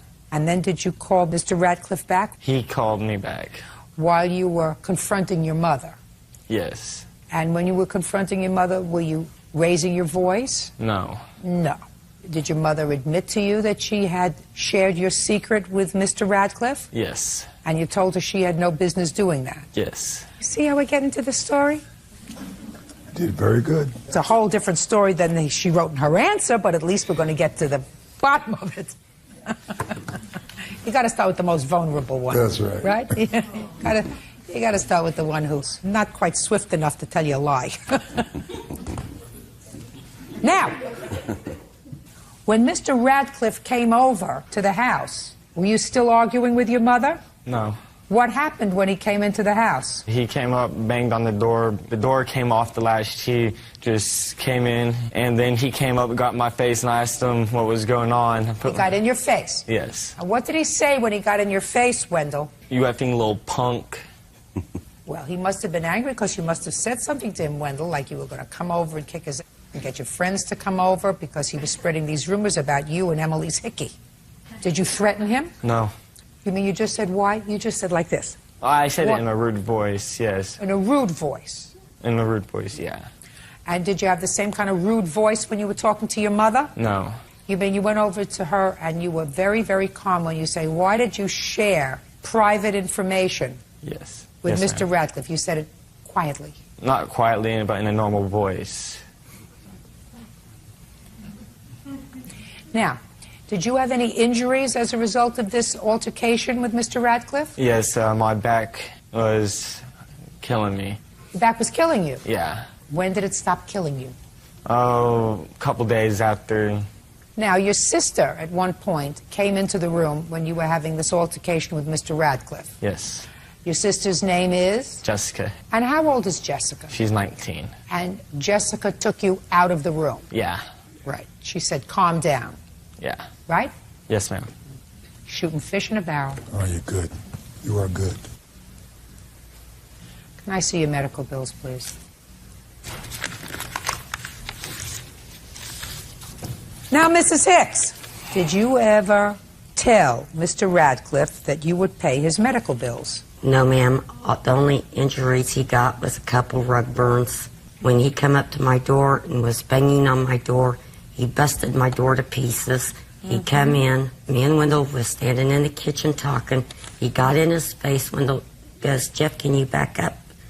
And Jeff took his hands like this, went boom into the side of the cabinet.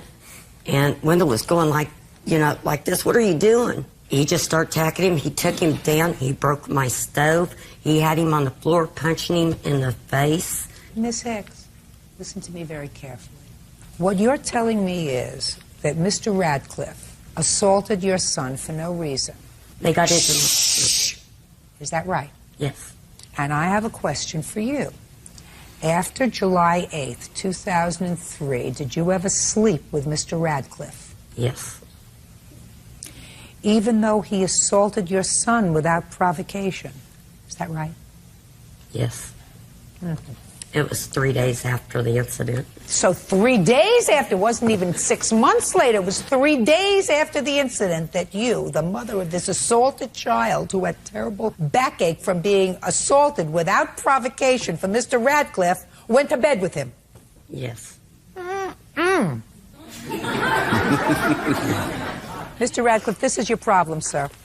I believe what you told me with regard to how this incident happened. Not everything. I think that you probably busted the door a little bit. I'm not sure whether Wendell opened the door calmly and said, why don't you come on in? I'm not sure about all those things. What I don't believe is that she agreed to pay your medical bills. And we know, I gather from these papers, that there is currently an action pending against you for stalking Miss Hicks. Now, I'm not getting into that, but according to Ms. Hicks, you did not file this claim for your medical bills until a couple of days after she either filed and or served you with this stalking complaint, which is well over a year later, a year after the incident. So the issue that I have to resolve is whether she put you in harm's way or you put yourself in harm's way when you went over to her house. And there were several things that you could have done on the 8th of July. One of them is if you actually believed that Miss Hicks was in danger, you should have called the police. Judge Judy continues in a moment.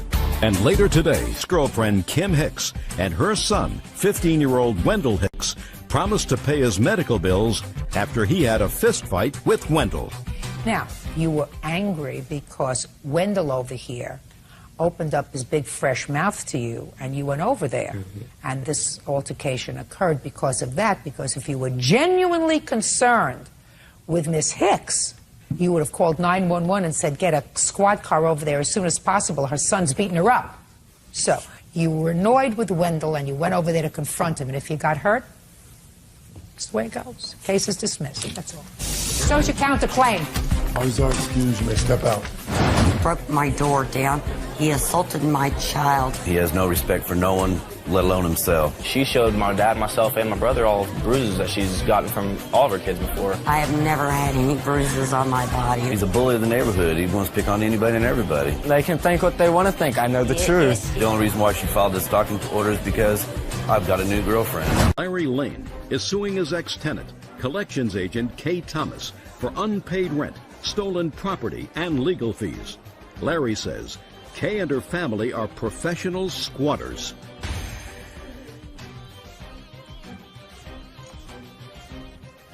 Now, this is case number 419 on the calendar, the matter of Lane versus Thomas.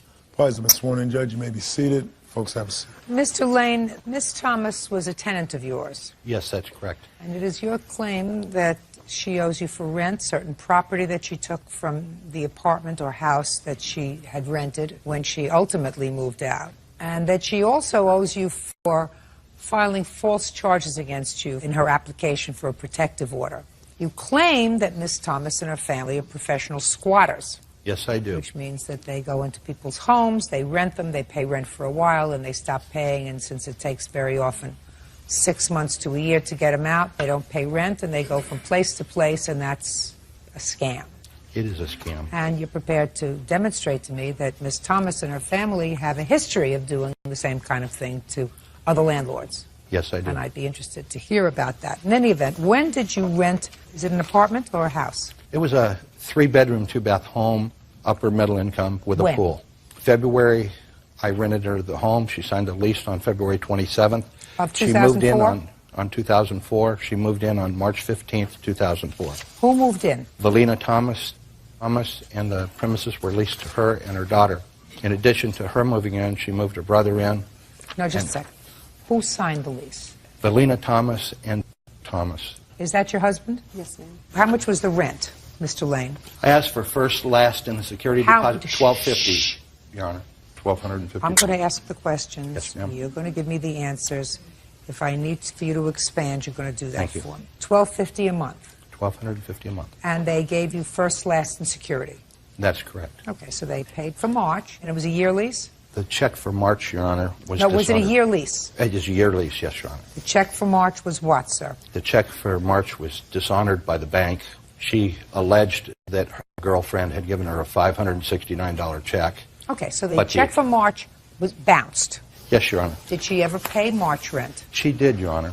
Okay, when did she pay March rent? She paid March rent prior to April 15th. And she paid April's rent? She did pay April's rent, Your Honor. And what about May? She did not pay May's, June's, or July's. Shh.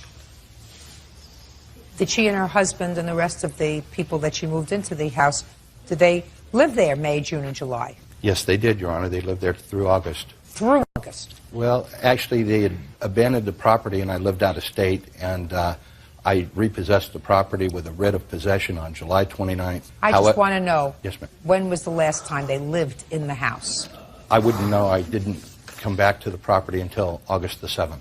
Okay, when was the last time you lived in the house, Ms. Thomas? July 31st. Fine. Can I see your rent receipt from May?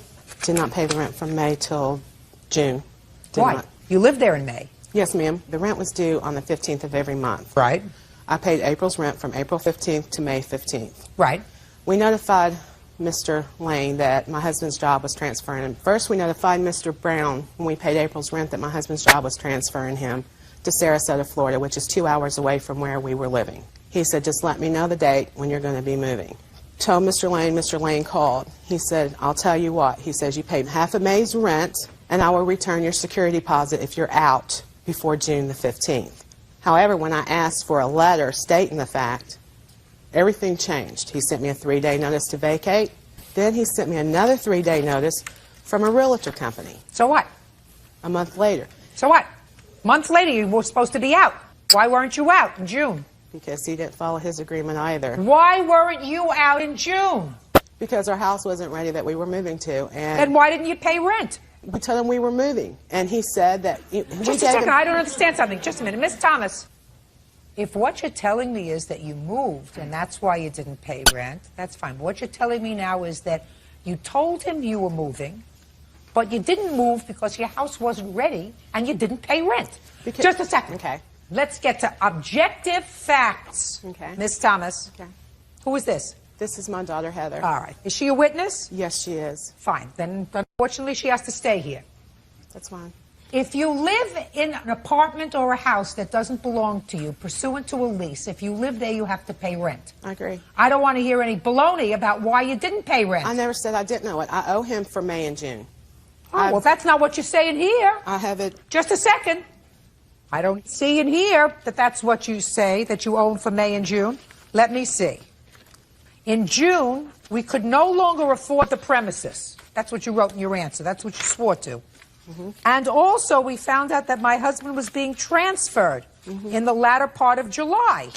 Yes, ma'am. What does that have to do with May and... Stop playing with your papers. So that has nothing to do with May and June's rent. I agree. I mean, we owe May. We owe May and June. Let's move on. We informed the plaintiff that we would be moving, and Mr. Lane was not very happy. He said that if we paid half of May's rent, he would refund our deposit when we moved. However, the money we had given him when we moved in was enough to cover up our rent until July, so we weren't going to pay him anymore. You got a whole bunch of excuses here, and you can't seem to keep your story straight. You lived there in May, you lived there in June, you lived there in July, and you didn't pay rent. Nowhere in your answer do you say, well, I do owe him for May and June. I've always said I owed him, even in the court doc. Would you do me a favor, please, Bird? Would you show this answer, this sworn answer that she signed to her, and ask her, maybe I missed it, you know, I don't know how I scored in reading. Show me in your answer where you say you acknowledge that you owe him for 2 months' rent. I never acknowledged that I owed him for 2 months' rent. Until now. Oh, fine. Fine, then we get it now. Now you owe him for 2 months' rent. Well, I also acknowledged when we went to Brevard County Courthouse that I owed him for 2 months' Just rent. a second. I'm not talking about any place else that you went when he tried to get you evicted. I'm talking about small claims court, which is where you are. So you forgot to put that down in your answer that you owe him for 2 months' rent. Okay. Is that right? You forgot. Yes, fine. You owe him for 2 months' rent. Yes, so your rent was $1,250 times 2 is $2,500. So that you owe him. That you acknowledge you owe him. Is that right? Yes, ma'am. All right. Judge Judy continues in a moment. Says ex-tenant Kay Thomas owes for 3 months' rent. Larry says Kay is a squatter. Now, when did you start eviction proceedings against her? I attempted to start eviction proceedings in May. So you already knew that this was a lost cause with these people? I didn't believe it was a lost cause, Your Honor. Well, then why would you choose to evict them? I put a 3-day notice on her door precautionarily. Sir, they owe you $2,500 for the 2 months' rent. What about July, Your Honor? Shh. Just a minute. Okay. Now, did you get first month's rent and last month's rent? I did, Your Honor. Just a second. Listen to me. The last month's rent would have been July. Is that right, Mr. Lane? Yes, ma'am. What about the security deposit? Well, Your Honor, there was extensive damage to my home and legal fees. How much were your legal fees? $691. Okay. And what kind of damage was done to the home? Well, Your Honor, the screens on all windows were damaged. All the blinds were damaged. Do you have any photographs? Yes, I do, Your Honor. I'd like to see them, please.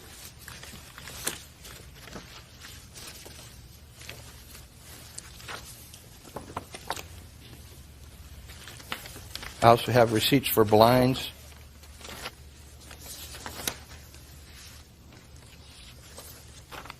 How did these windows get broken? Can I see those pictures? I haven't seen them. Sure. Thank you.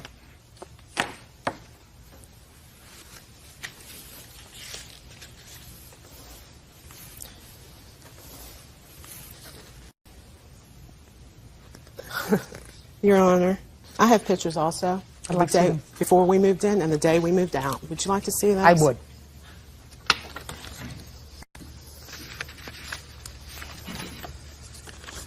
These are the two screens that he's claiming on the kitchen. That's the 31st. You can see that those are not broke. Living room blind, kitchen, and the other one that we admitted to. These are the two that we admitted to as far as the blinds go. The dates are on them, Your Honor. Okay. Okay, so I have broken blinds. And can I clarify something really quick? He said that me, my husband, and my daughter moved into the house. I have two daughters, and he met them both. He also came 2 days before he left for Bay City, Michigan. He came to my house, my last residency, unannounced, but he came. You mean the new place? The old place. Prior to moving to his residency, I lived in Cocoa Beach, and he came to my residency 2 days before I signed the lease with him. Yeah. He's talking about me moving my brother and my sister-in-law in. He met them. He knew them. He knew they were going to be staying there with us for a month or so till they found their own place. Mr. Lane? Yes, ma'am. Defendant acknowledges at this juncture that she owes you 2 months' rent. I would take that and be happy. What about the furniture she stole? Now let's get to the furniture. All right. Show me pictures of the furniture. I can't. I can only show you receipts, Your Honor, because I'm What having furniture did photographs. you take, Miss Thomas? You indicate that you took some stuff from the house. I didn't take anything. I sold it. You sold it? Yes, ma'am. I have receipts to that, where I sold it to and how much I sold it for. Let me see. The last 2 pages. Miss Thomas, why would you sell property that didn't belong to you? I sold the dining room set and the bedroom set. Why would you sell property that didn't belong to you? We had an agreement in the lease for me to purchase it. You mean you purchased it? Did you purchase it? No, we did not pay it in full. No, sir. No, ma'am. Okay. So you had a provision in the lease if you wanted to purchase it, but you didn't purchase it, and yet you sold it. Yes, ma'am. Well, you can't do that. I understand that. I did it out of anger because of what he done. He tried to have my electricity cut off. Your Honor, I have a subpoena from Florida Power and Light showing that I didn't turn her power off. You tried. But not only had she given them a false security number to get her power, she bounced checks on them, and that the power was turned off. And here it is, Your Honor, Can I see it, please? along with the subpoena. Fine.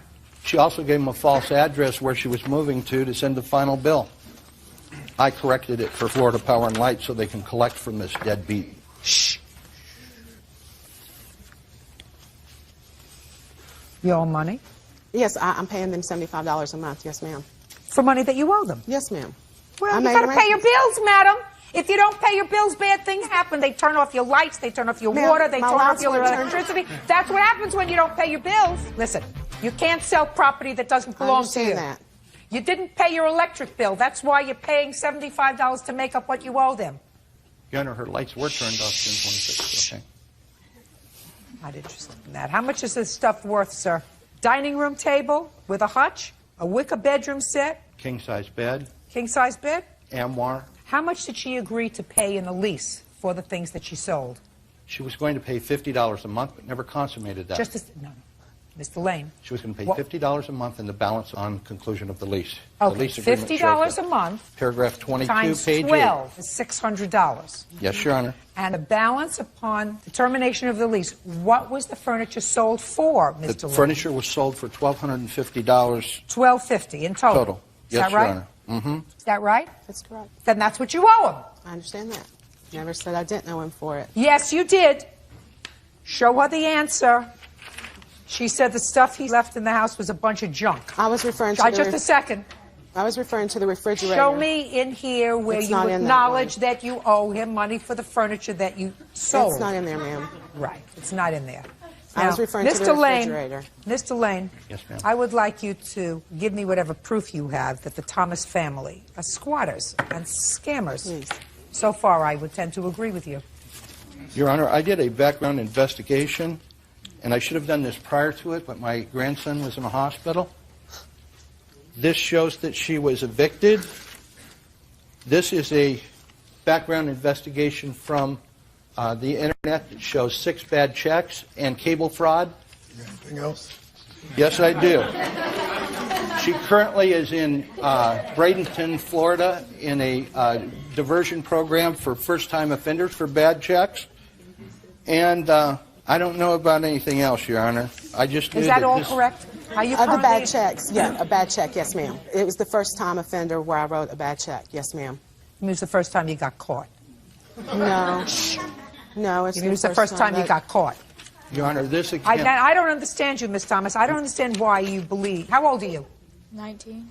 Well, you know, she's not a baby, so she can be here. Your Honor, Listen. this account was written on a closed account, which she alleged somebody had given her a check. You already gave him a bad check. May I see that account? May I see that account, please?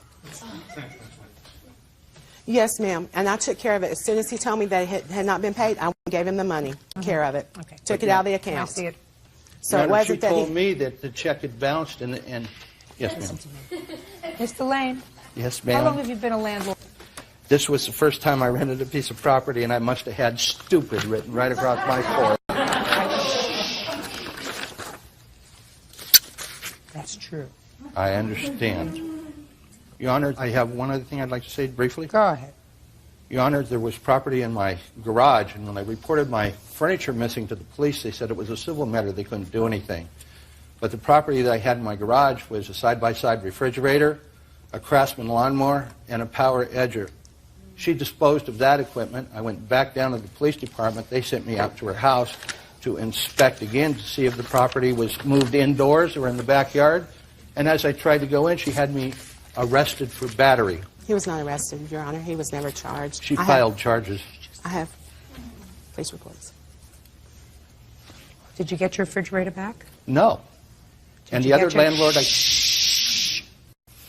You didn't get it back.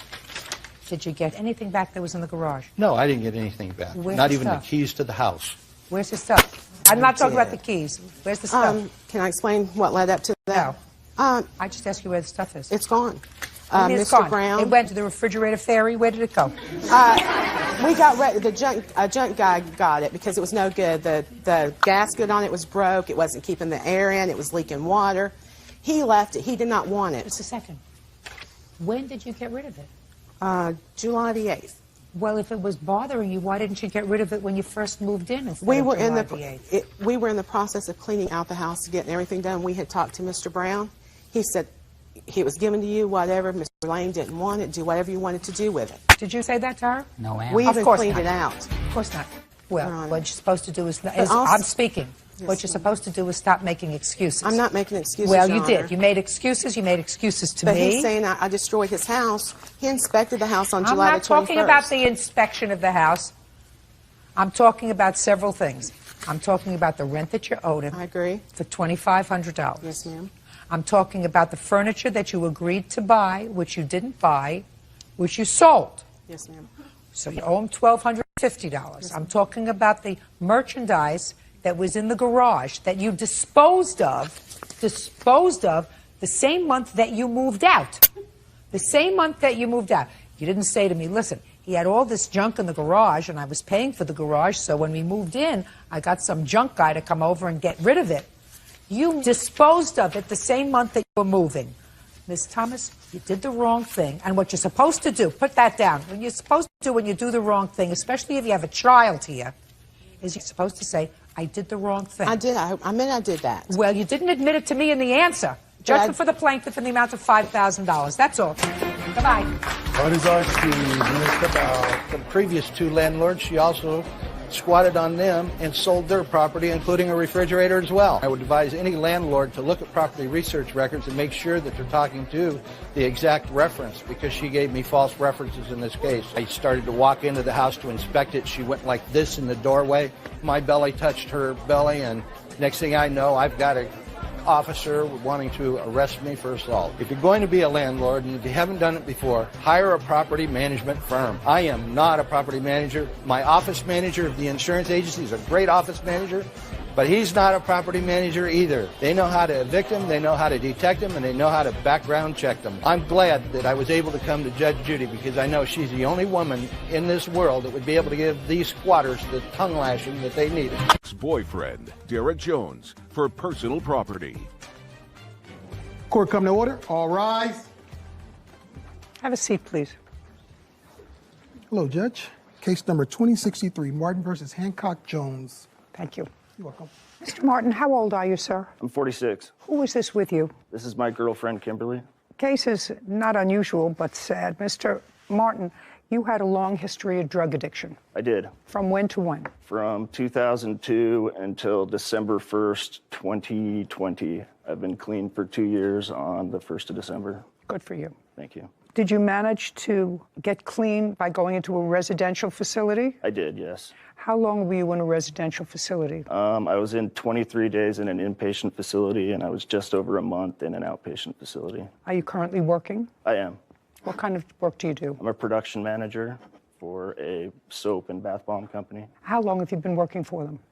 A year yesterday. Are you in touch with your folks? I am. Back in their good graces? Yes, ma'am. There was a time when that wasn't true. Correct. This is what I gather this case is about. Miss Hancock was your girlfriend. Yes. For how long? We dated from November 2019 until April 2020.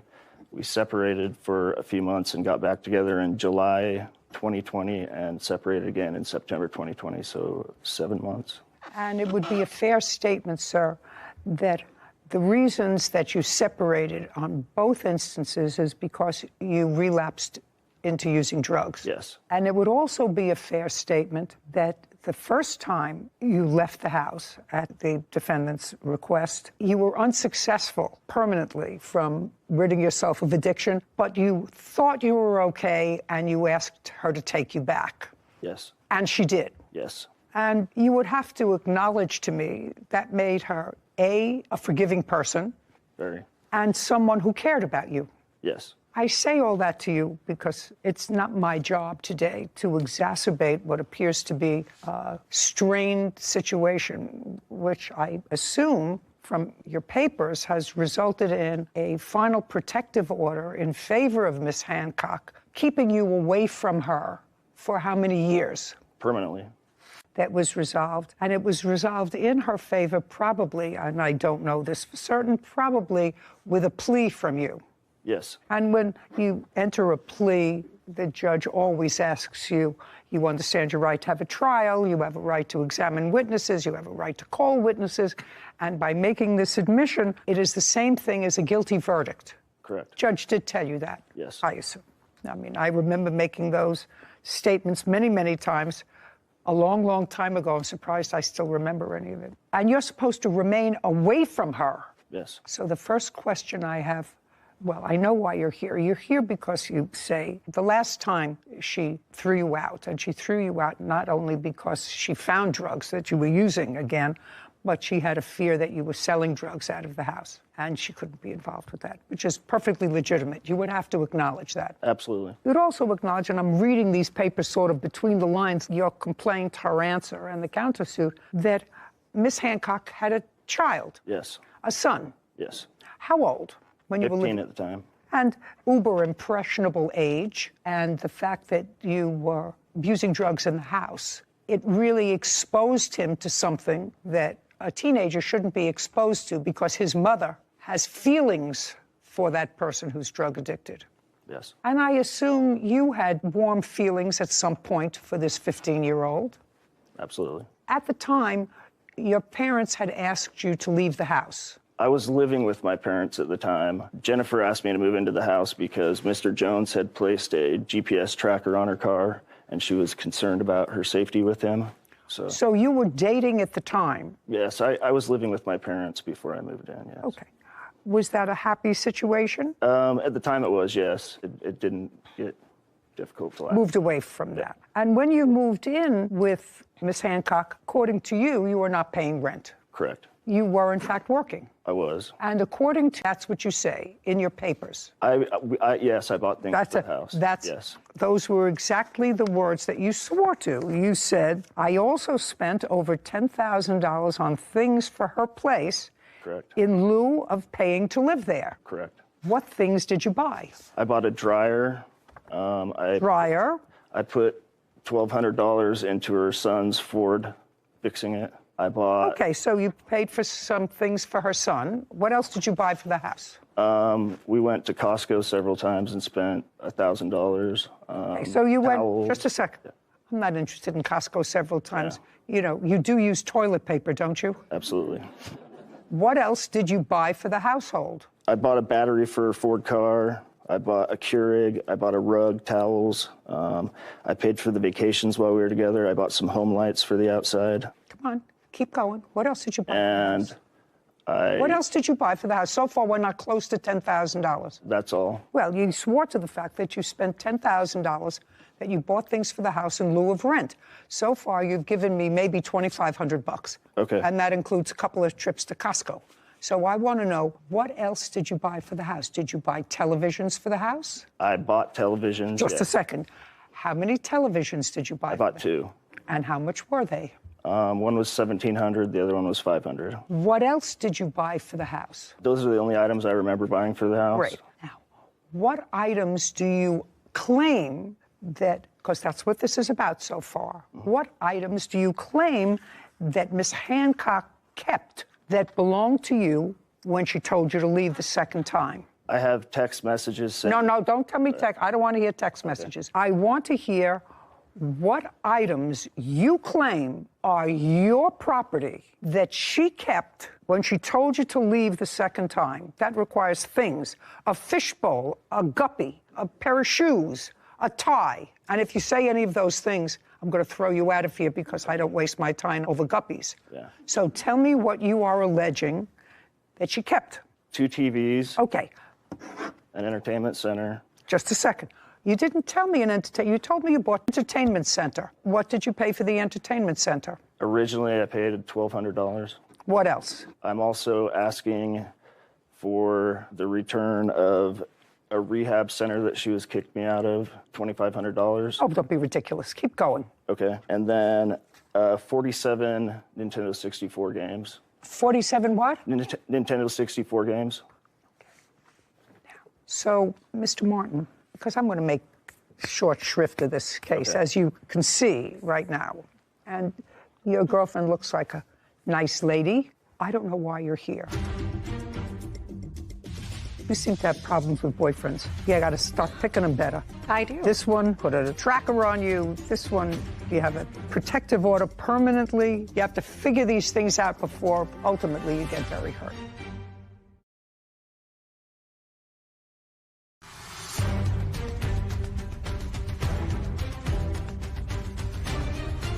Brian Martin claims his ex-girlfriend, Jennifer Hancock, and her ex-boyfriend, Derek Jones, owe for personal property. Jennifer and Derek are countersuing for harassment.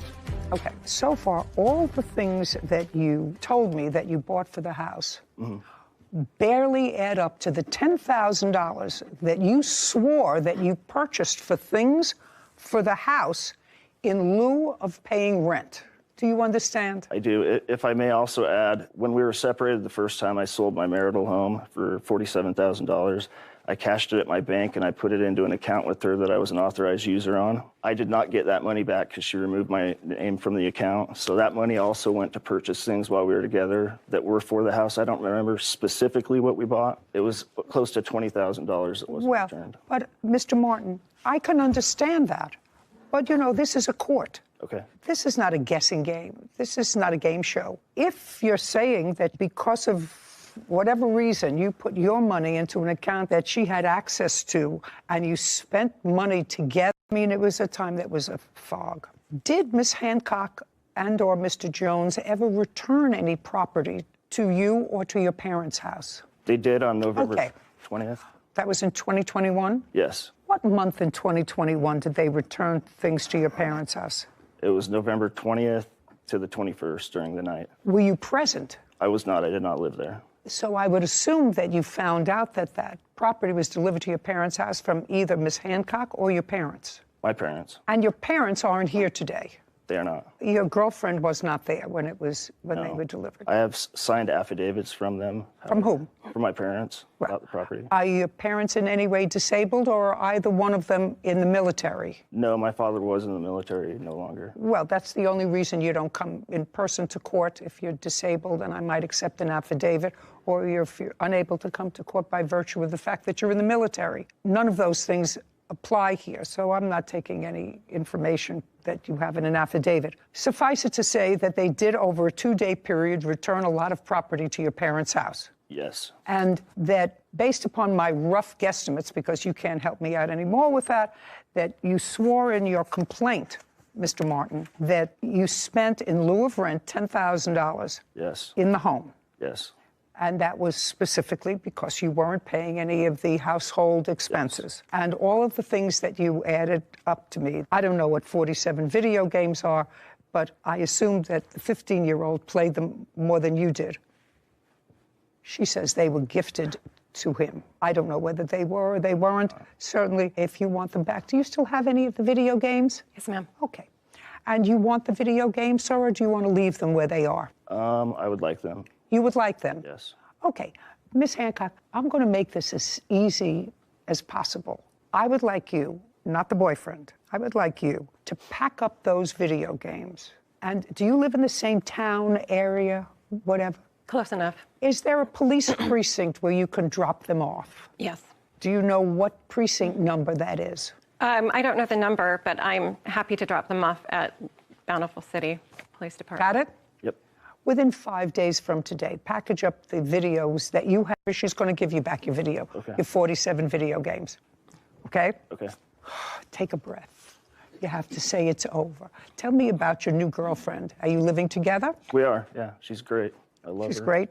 She's amazing. And you're fine? Yeah. And you're working? Mm-hmm. You have to put a period to this. Yes. A real period. I know. Okay? Ms. Hancock, you and are you currently together, or is this an ex-boyfriend? Ex-boyfriend. Ex-boyfriend. Well, you seem to have problems with boyfriends. You got to start picking them better. I do. This one put a tracker on you. This one, you have a protective order permanently. You have to figure these things out before ultimately you get very hurt. Absolutely. Okay. I read not only your answer, and I've resolved Mr. Martin's claim. He is going to get all of his videos back. You know that Ms. Hancock and Mr. Jones have a cross-claim for harassment. I do. And that was not made part of the criminal case, any restitution. No. It was not. Did the district attorney request any restitution? No. Why not? I was actually not involved. It was a criminal case, not a civil. Well, you were the complainant in the criminal case. The state of Utah is the one who filed it. But you were the complainant. They may have filed it. It actually says right here, state of Utah is the plaintiff. Of course. So, I know that I did contact the police and ask them to do So this. you were the complainant. Okay, yes. You know, it's the state of New York versus John Jones. It's the state of Utah versus John Jones, but there has to be a complainant. Yes. Somebody who was robbed, somebody who was the victim of stalking, somebody who was the victim of an assault. That's the complainant. That's who you were. Sorry, I misunderstood. Did you ever ask the district attorney for compensation for lost wages or anything else that you suffered as a result of this stalking? No, I was not aware I could actually do that. Okay, well, that's not something that I consider, but there is part of your counterclaim that is particularly troubling to me. And it is your claim on the counterclaim that Mr. Martin, at some point, photoshopped pornographic pictures of you. Yes. And I'm not sure when, because Derek found it and didn't tell me about it for a while because he was upset and he didn't want to upset me about it. When did you find it, Mr. Jones? That would have been after this first bogus stalking injunction he filed and lost. Bogus? He filed a fraudulent stalking injunction. He filed Stalking? Against me. So it was after that? Mm-hmm. And that was May of 2021? I'm trying to tell Mr. Martin, and I don't know how to make it any more clear to him, that his path going forward has to be putting a period, that in this whole scenario, you were the culprit. I did not do what they're claiming right there. Absolutely, 100%. I did not. You did not? Absolutely not. Okay. Let us assume, Mr. Jones, that you found on your car a pornographic picture that had been photoshopped with Miss Hancock's face and someone else's body. I'm assuming for a moment that that's true. Not that I have to look at it. I assume for the moment that's true. What proof do you have that Mr. Martin put that on your car? Well, the problem is I don't have any proof of that, but he had put other signs up. I have a police report. He was hanging signs on my property. He got arrested for doing that and tased. Okay. I mean... What I'm asking you specifically, that's what I'm particularly concerned about. We couldn't prove it was him. We couldn't prove it was him. Okay, fine. Do you have a new boyfriend? No, I do not. In what month was the protective order made final? May of 2022. Other than this experience, what happened? Oh, there's a fly. There's a fly. Oh, Mr. Jones, I'm expert at flies. That's not coming. You have an attitude, and you're not a baby. I mean, it's not as if you're 21 years old anymore. And if you have that within you, to have bad behavior against another person, that's there. Either you have it or you don't.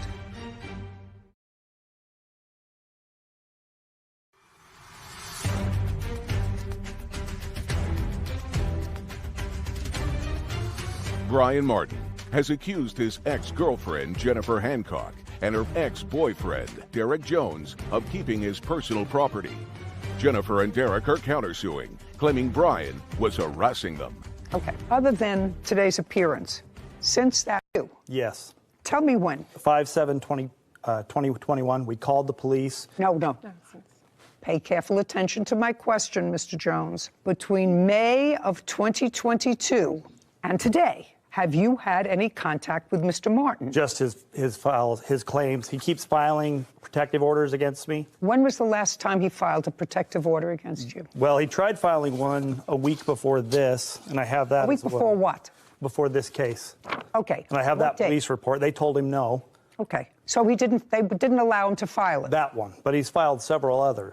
I'm talking about between May... Nope, that's the last one. That was the last one. I'd like to see it, please, Kevin.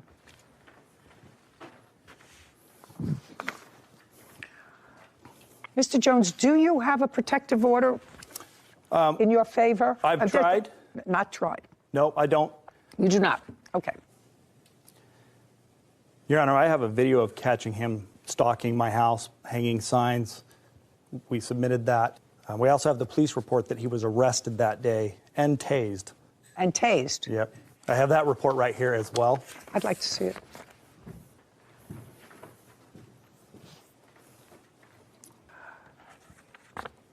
Mr. Jones, I'm going to go back to just May of 2020. Since May of 2020, have you had any contact with him? The answer is either yes or no. Yes. When? He's submitted letters to my family. He has emailed me. I'd like to see the letters he submitted to your family. These are some. He said, oh, there's more. These were cease and desist Just letters. 1 second. Just 1 second.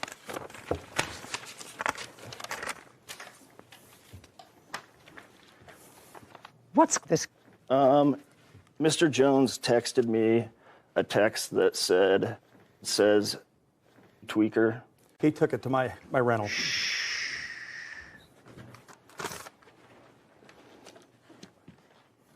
What are you giving me? These are letters he submitted to my houses or my rentals when he was trying to find me to Just a second.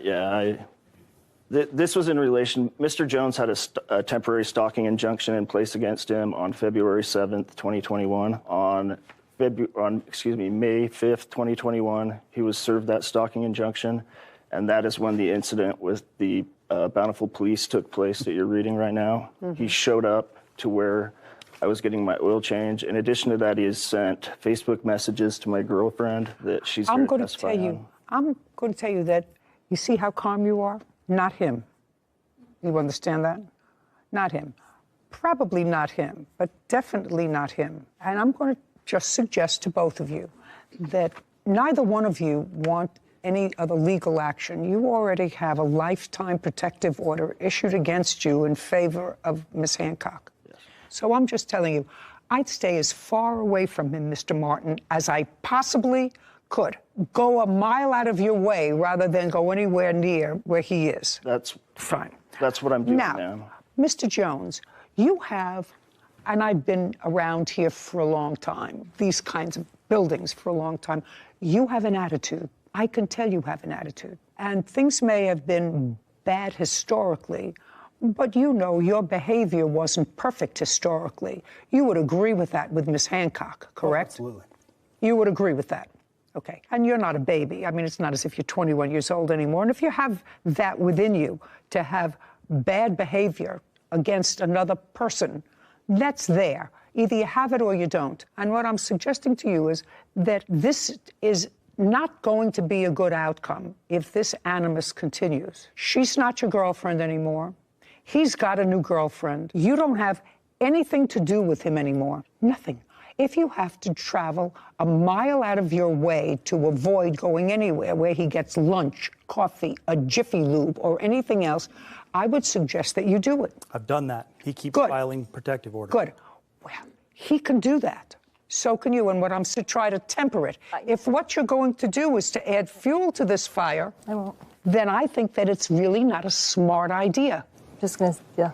The plaintiff will get his 47 videos back within 5 days. They will be dropped off at the local police precinct. What? May I actually say there's only 21 that was ever given, so there's not 47. How many do you have? We have 19 of those games. Okay, 19. Yes. You have any other property that belongs to him? No. No. Okay, we're done here. 19. 5 days. Police precinct. This court is adjourned. I'm disappointed because I've dealt with this man for over 2 years. He's just jealous of my awesomeness. I've moved on with my life. I have a new girlfriend, and I just want my things back. Whatever. I just want him out of my life. It's time to close the chapter. It's time to move on. I never want to see him again. I never want to hear from him again. People spend so much time with negative energy. Oh, yes. Sarah, if the one thing that you and all other single people out there can take away from this case is that women are supposed to be smart. And clearly, she had a nose for bad boys. Yeah. Because according to what we heard, the reason she invited him to come and live with her was because the different problem with a different co-defendant, right, co-defendant, Mr. Jones, was really stalking her. Mm-hmm. And the same problem she had with the plaintiff. But stalking is an odd one. You have to be a little bit off to engage in stalking, to really terrorize somebody. Especially to the level of legal action for stalking. Yeah. Because I know the standard for getting a restraining order, even a temporary one, is very high, the standard. There has to be some pretty serious stuff that the judge reads. And he pled guilty. Mm-hmm. But Mr. Jones also acknowledged that he had not treated her well.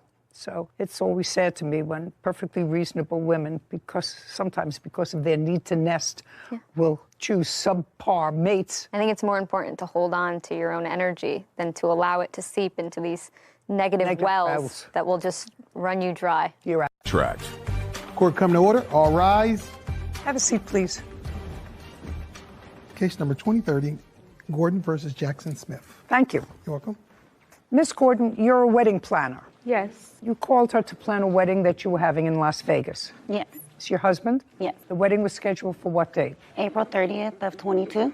Your lawsuit against the defendants is for the balance of a fee that you say is due and owing to you. Ms. Jackson and Mr. Smith are counterclaiming for a whole bunch of things. They said that not only didn't they get everything that they paid for, that you selected the venue, and they were ejected from the venue because they weren't allowed to have a wedding there or serve liquor. So what was your fee that you quoted the defendants, and how much of that fee did they pay? My fee for planning the wedding was $4,000. And that $4,000, was that fee reduced to a contract? Yes, it was. I'd like to see it.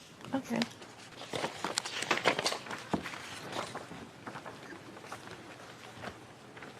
Ms. Jackson, this is your first wedding? Yes.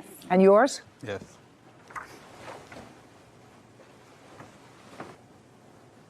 Okay, your total fee was $4,000 and a deposit of $2,000. Did they give you a deposit? Yes. Okay, so they signed an agreement to pay you $4,000. How much did they pay you in total? In total, for our planning fee, they paid... No, in total, how much did they pay your company? $2,000. $2,000. Correct.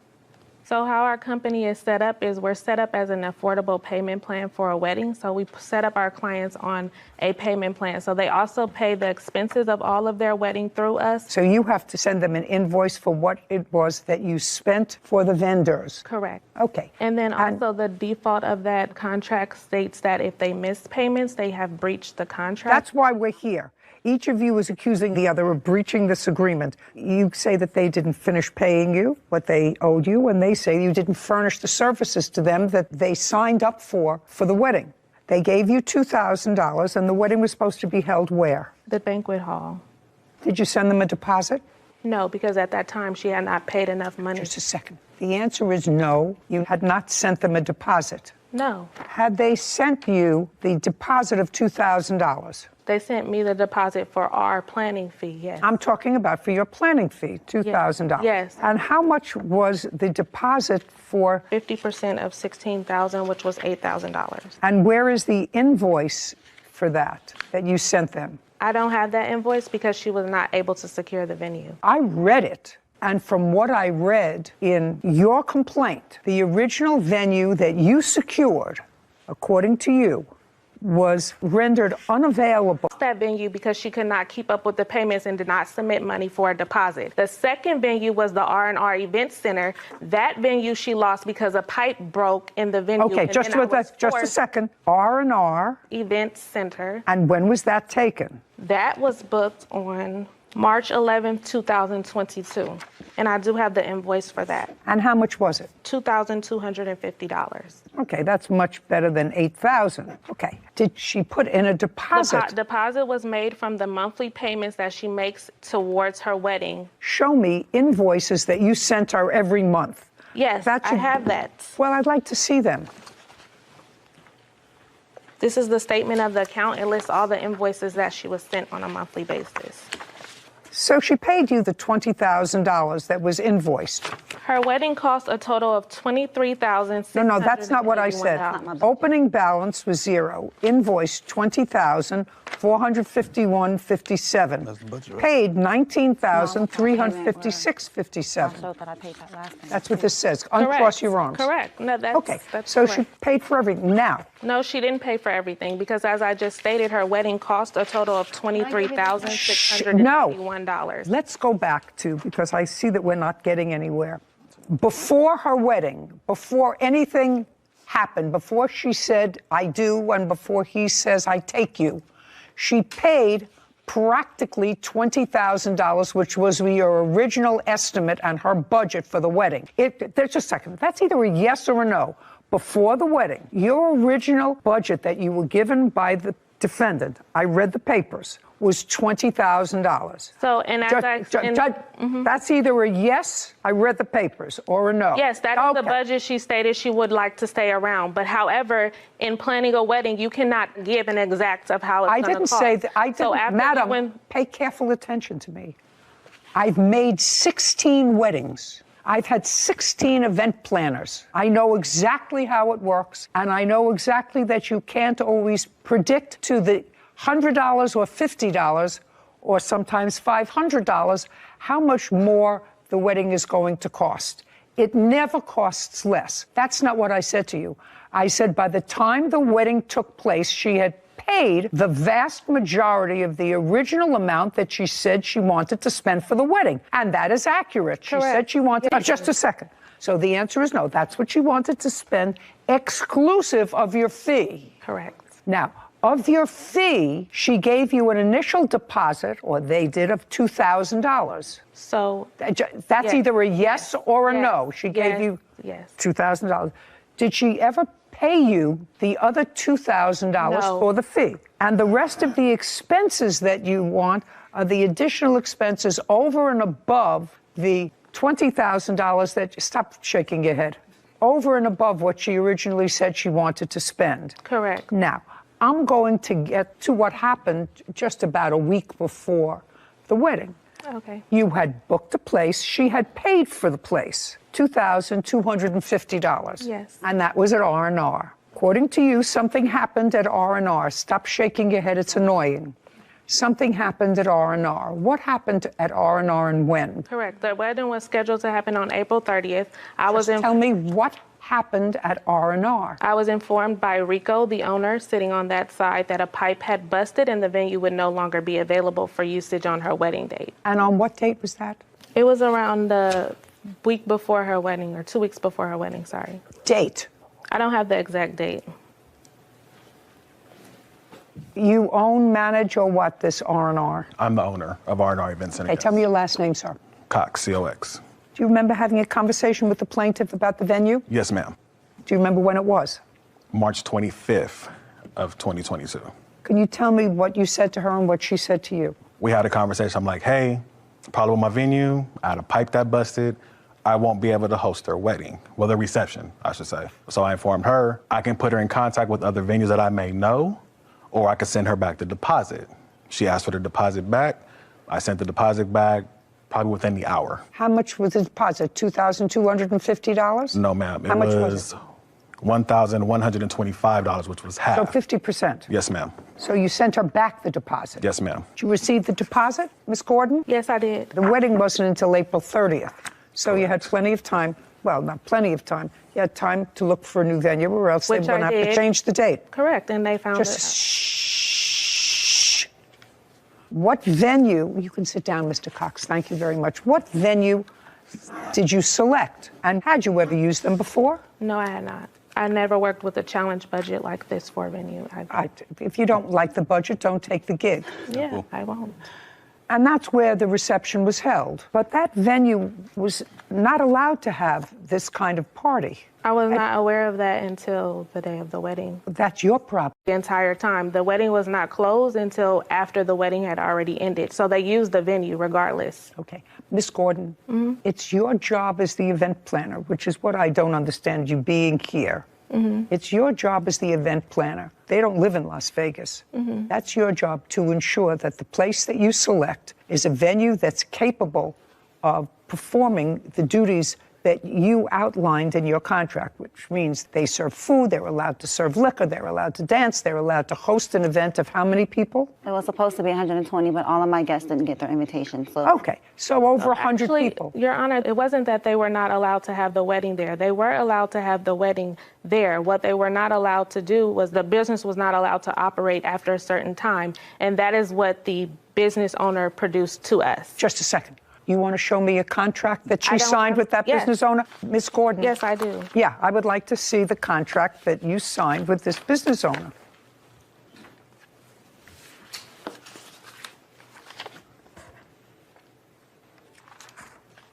Sarah, just for my own information, would you look up this venue, please? Tell me what you find. Sure. Ms. Gordon, this space was a little less money than the previous space that you had selected. Correct. $500, $700? Yes, and that's because they were not providing all of the things that the original event place was providing. Was this event space that you booked at the end of the evening, I don't want to use the word raided, closed by the police?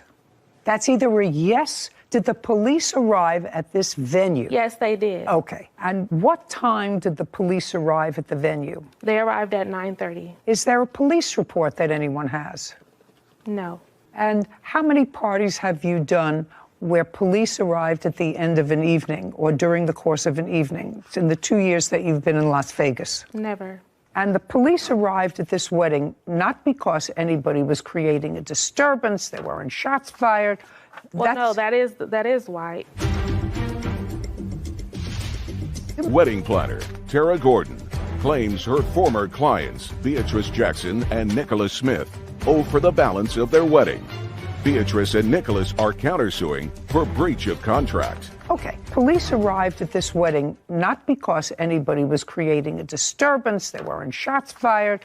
Well, no, that is why. They initially had a report because I don't know that reason. Because she can attest to the altercation that took place prior, which is why we were even brought up on the radar, because the other businesses in the vicinity of where the business takes place had complained. There was a lot of altercation back and forth outside of the event because she refused to sign the agreed upon payment plan to continue payments after the wedding. You understand that I'm not particularly sympathetic. I'm not. I'm letting you know I'm not particularly sympathetic for the following reason. Mm-hmm. Somebody plans a wedding and has a budget of $20,000 plus your fee. So that's, say, $25,000 that they either put together or are saving up for a wedding, first for each. A week before the wedding, something happens with the venue, where the wedding could not be held at the venue of their choice. They're relying on an out-of-state wedding planner, that's you, to find a legitimate venue that is licensed to have an event. When they get to Las Vegas on the date of the wedding, you present them with a new contract. No, that is not true. When did you have it incorrect. Just a second. When did you give them? Because you said that the problem, which caused the police to come. Just a second. I don't understand. Before I selected the very last venue, she was on FaceTime with me, looking at the venue with me, because I informed her I've never worked with this venue. I don't know anything about the venue. I told her that the best thing for her is to postpone her wedding. She was already behind in payments. This is her third venue. Just a second. She paid you almost the entire $20,000. She paid it in March. In March. Doesn't matter. She paid you almost the entire 30 days before her wedding. That's what you're not hearing. I'm not looking at you. Before her wedding, she paid you almost the entire amount of the $20,000 that she originally gave you as a budget before the wedding. If you look at the contract, it says that you're going to make monthly payments so that we can adequately plan your wedding. You booked me back in 2021, almost a year before your wedding. The wedding was to be planned over the course of that year. The initial venue that I have worked with, that I know is reputable, she ended up not paying the deposit on time, so they had to move forward with another date. After that, I didn't get any payments from her until March, when she got her tax return. And then at that time, I was forced with less than 60 days to try to find another venue, in which I did, which was our event space. And then a pipe busted in that event space. And then I was forced to find another venue for her. I told her back in January, the top of the year, you need to postpone your wedding. Before invitations went out, before of all of that, when she was having troubles with her payment plan, I advised her as a professional, I think. Cross your arms. You're the expert. You're trying to talk over me? You're trying to talk over me? No, I'm not. Good. So you're the expert. She's out of town. The reason that she selects a wedding planner in Las Vegas is because you're supposed to know whether or not the venue that you recommend is able to take care of the party you book. You may say to her, you may say to her, I don't know anything about the venue, but that's your job. You're supposed to know about the venue. When I told her in the first place that she needed to postpone her wedding, that was my professional You mean that's advice. No, that's not what she hired you for, to tell you to postpone her wedding. She hired you to plan her wedding, not to give her advice whether or not. You're trying to talk over me. That doesn't happen. That doesn't happen. You have to understand there are certain things that you did. Okay. You got out the invitations. That's a great thing. I assume you got a DJ. That's great.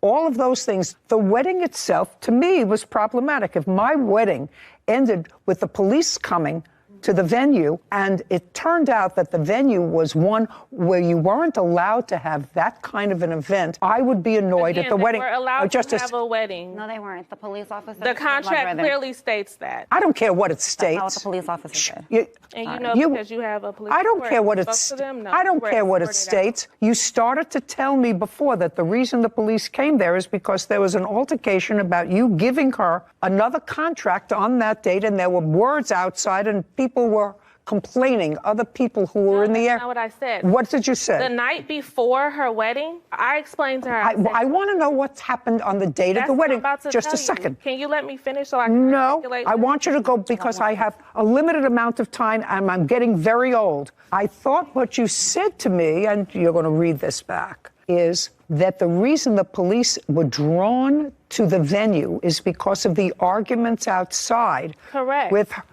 let's read that That's back. what I just said. That was on the date of the wedding. Correct. You got married, and you're happy, and you had people at the wedding. She got a free wedding. And you $20,000. You're almost done. Do you understand? You're almost finished. Go ahead.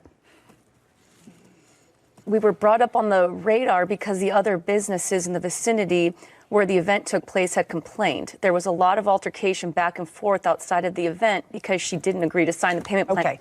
So the reason that was because there were altercations about this second contract. No, that's not the contract we were having an altercation about. That's what I'm trying to Oh, just a explain to second. you. On the day of the wedding, Miss Gordon, did you present her with a new contract to sign? That's either a yes or a no. I did, but not for the venue. That's It's not for the venue. I didn't say it was for the venue. Yes. On the day of her wedding, did you present her with a new contract? The answer is yes. Yes. You said you had discussed that with her the night before? Correct. And uncross. Oh, sorry. And the night before, did she agree to sign? Yes, she Just a did. second. A new contract? Yes, she did. Okay. And the new contract provided for what? The new contract that she was supposed to sign Provided for what? provided for the remainder balance of the $23,681 that her wedding actually cost. Because she had only paid $19,000, you have the sheet, so I don't have the exact number. $19,356.57. Correct. So since she had only paid that amount and the total expenses for her wedding were $23,681, so the and night so before what- she so agreed what- to make a payment plan with me to extend her payments beyond her wedding date to pay off this remainder balance. And is that what she agreed to on the phone? Is that what you're saying to me? Correct. She agreed with She you agreed on. She agreed on the phone to pay you the additional $3,500 or $4,000, and she agreed to pay it over time. Correct. And that was Friday night. Correct. And then she got to the wedding. Correct. And at what point did you present her with the new contract? At what point in the event? Upon her arrival to the reception venue. Now, what happened when you got to the reception venue? You'd already gotten through the ceremony, so you're already married. What time did you get to reception? So the reception was supposed to start at 5. It was supposed to start at 5, but when we got there, she wasn't even done decorating. All of my family stayed outside for another hour, including my grandmother, my grandpa. We waited in cars. Okay. It was supposed to start at 5. At 5. This venue that I have here someplace, you have it? I think it was supposed to start at 5:30 and end at 10:30 for the contract. Okay. Thank you. Was it supposed to start at 5:30? Yes. What happened at 5:30, Ms. Gordon? I presented her with the contract, and then she refused to sign it. Her guests were waiting outside because she was refusing to sign it. When she refused to sign it, because our agreement was she was going to sign the agreement before we started the reception. When she said that she did not want to start the reception, I responded and I said, we will pack all of this up and my staff and I will leave because now we're not being paid for our services. What time did the police arrive? I spent $20,000 for a wedding, and my evening ended by the police having my guests leave. Furious.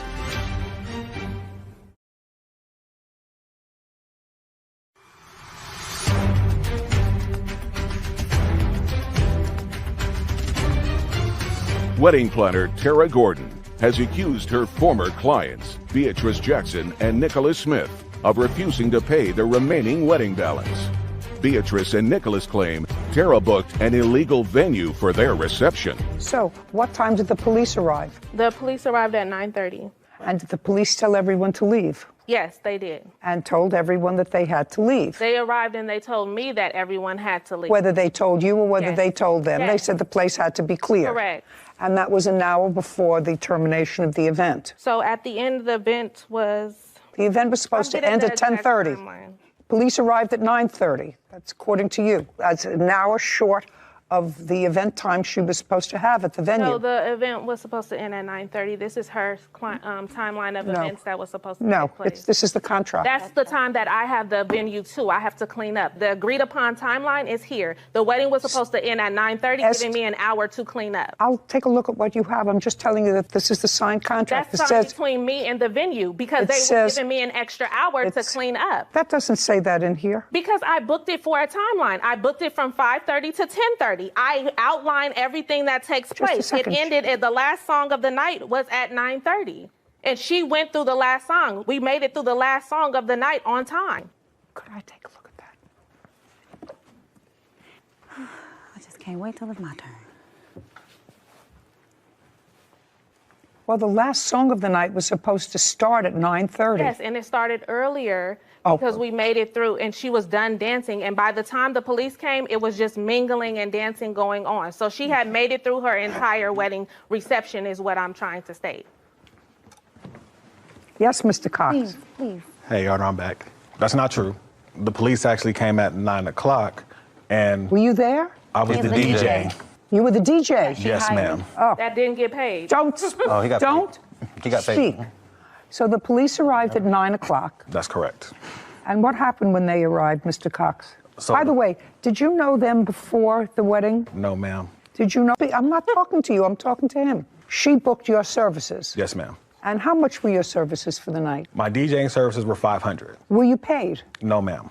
What happened when the police arrived? The police came, asked everyone to leave. Do you know anything about this venue space where the wedding took place? Yes, ma'am. Tell me about it. It's a storefront. So are a lot of venues in Las Vegas. Your case is dismissed. Do you understand? This is not a free-for-all. As far as I'm concerned, you got almost exactly what her budget called for.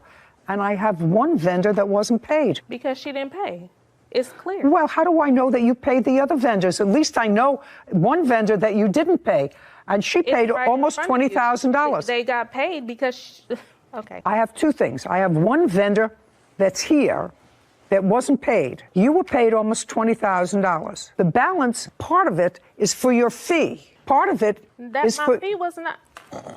Are you saying that part of this money that you're suing for, this $4,000, was not part of your fee? The $4,000 that I'm suing for is part of my fee. Of course, that's what I said. So part of that money was for your fee, and part of it was for vendors.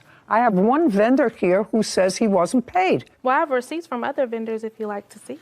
No, I know you had a lot of vendors, but you didn't pay him. He's the only I didn't pay him body. because she didn't pay me. It's clear. She didn't pay me enough money to pay her venue. I have here proof of how much every item in her wedding cost, which exceeded the $19,000 that she paid. Clearly, she owes more money. That's the facts of the matter. She owes more money to what her wedding cost. She's countersuing you for ruining her wedding because you booked it at a venue that wasn't allowed to have a wedding.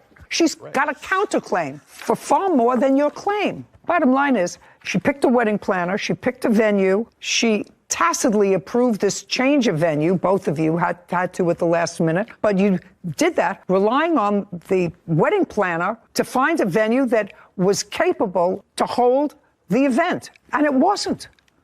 It wasn't. That's your job.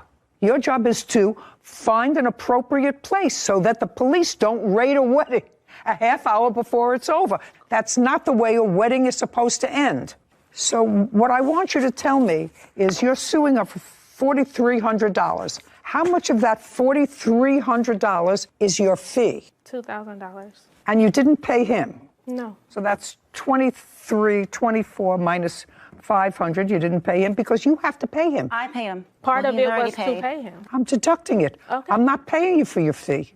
Okay. You booked the wrong space for your fee. So far, I have $1,825. Other than the DJ, who else didn't you pay? Mr. Cox, could you stand up, please? You seem to want to tell me something, and since you didn't know either one of these parties, I'm going to let you tell me. Do you know any other vendor other than you who wasn't paid? The bartender also was not paid. Bartender. That's correct. Which is his wife. That's correct. I don't care if it was his wife or not. It was the bartender. Right, but what I'm saying was the bar was included. How much were you supposed to pay the bartender? The bar and the bartender came with him. He offered to do the bar and to DJ because his pipe busted. So what I'm saying is, he said, I'll bring my bar and I'll do a cash bar, meaning that's because a bar you can't have for $500. So Right, we'll but do he a was cash doing a bar. cash- correct. Did you do a cash bar? Yes, ma'am, I did. Okay. So you made some money off the cash bar? Yes, ma'am. Yes, of course. Got it. Now you can sit. So what you paid him was $500 for both. And $150 for the bar. $650 total. That's what he charged them outside of the wedding. This is a very easy case for me. You were paid almost $20,000. I wasn't paid anything. I was Yes. paid $2,000. And I would feel doubly furious if on the day of my wedding, as a new bride of an hour, the event planner said to me, you can't go in unless you sign this contract modifying our first contract. The contract was not to modify. Your case is the dismissed. contract. We're done. Okay. This court is adjourned. So you counterclaim. There are some things that I realized that, I could have done better. Basically, 10 days before the wedding, add additional $4,000 on top of $20,000. That never happened. It was just her way of just trying to come up on more money, in my opinion. At the end of the day, she had got her wedding. I'm actually sometimes surprised at professionals like this woman, who is an event planner, has a reputation. She was almost fully compensated for this event. And the wedding was, if it were my wedding, I would say, it's ruined by having a police shut it down. We had a wedding a month ago. What would you think if the police? You would not be happy if you paid any amount of money to a professional and had that happen. I really thought it was outrageous. The whole thing was just tacky, waiting outside the venue when she got there from the ceremony, and before she could go in, she had to sign the contract. This is your YouTube channel, तो यहाँ पर हम लोग भी press करने सीख रहे हैं कि प्रेस कैसे किया जाता है. This is how we have to do. ये वाला क्लीन हो गया और इस तरफ जो है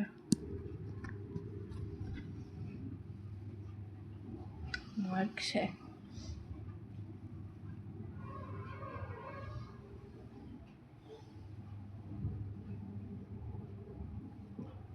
इस तरफ स्मूथ हो गया और इस तरफ अभी मार्क्स है.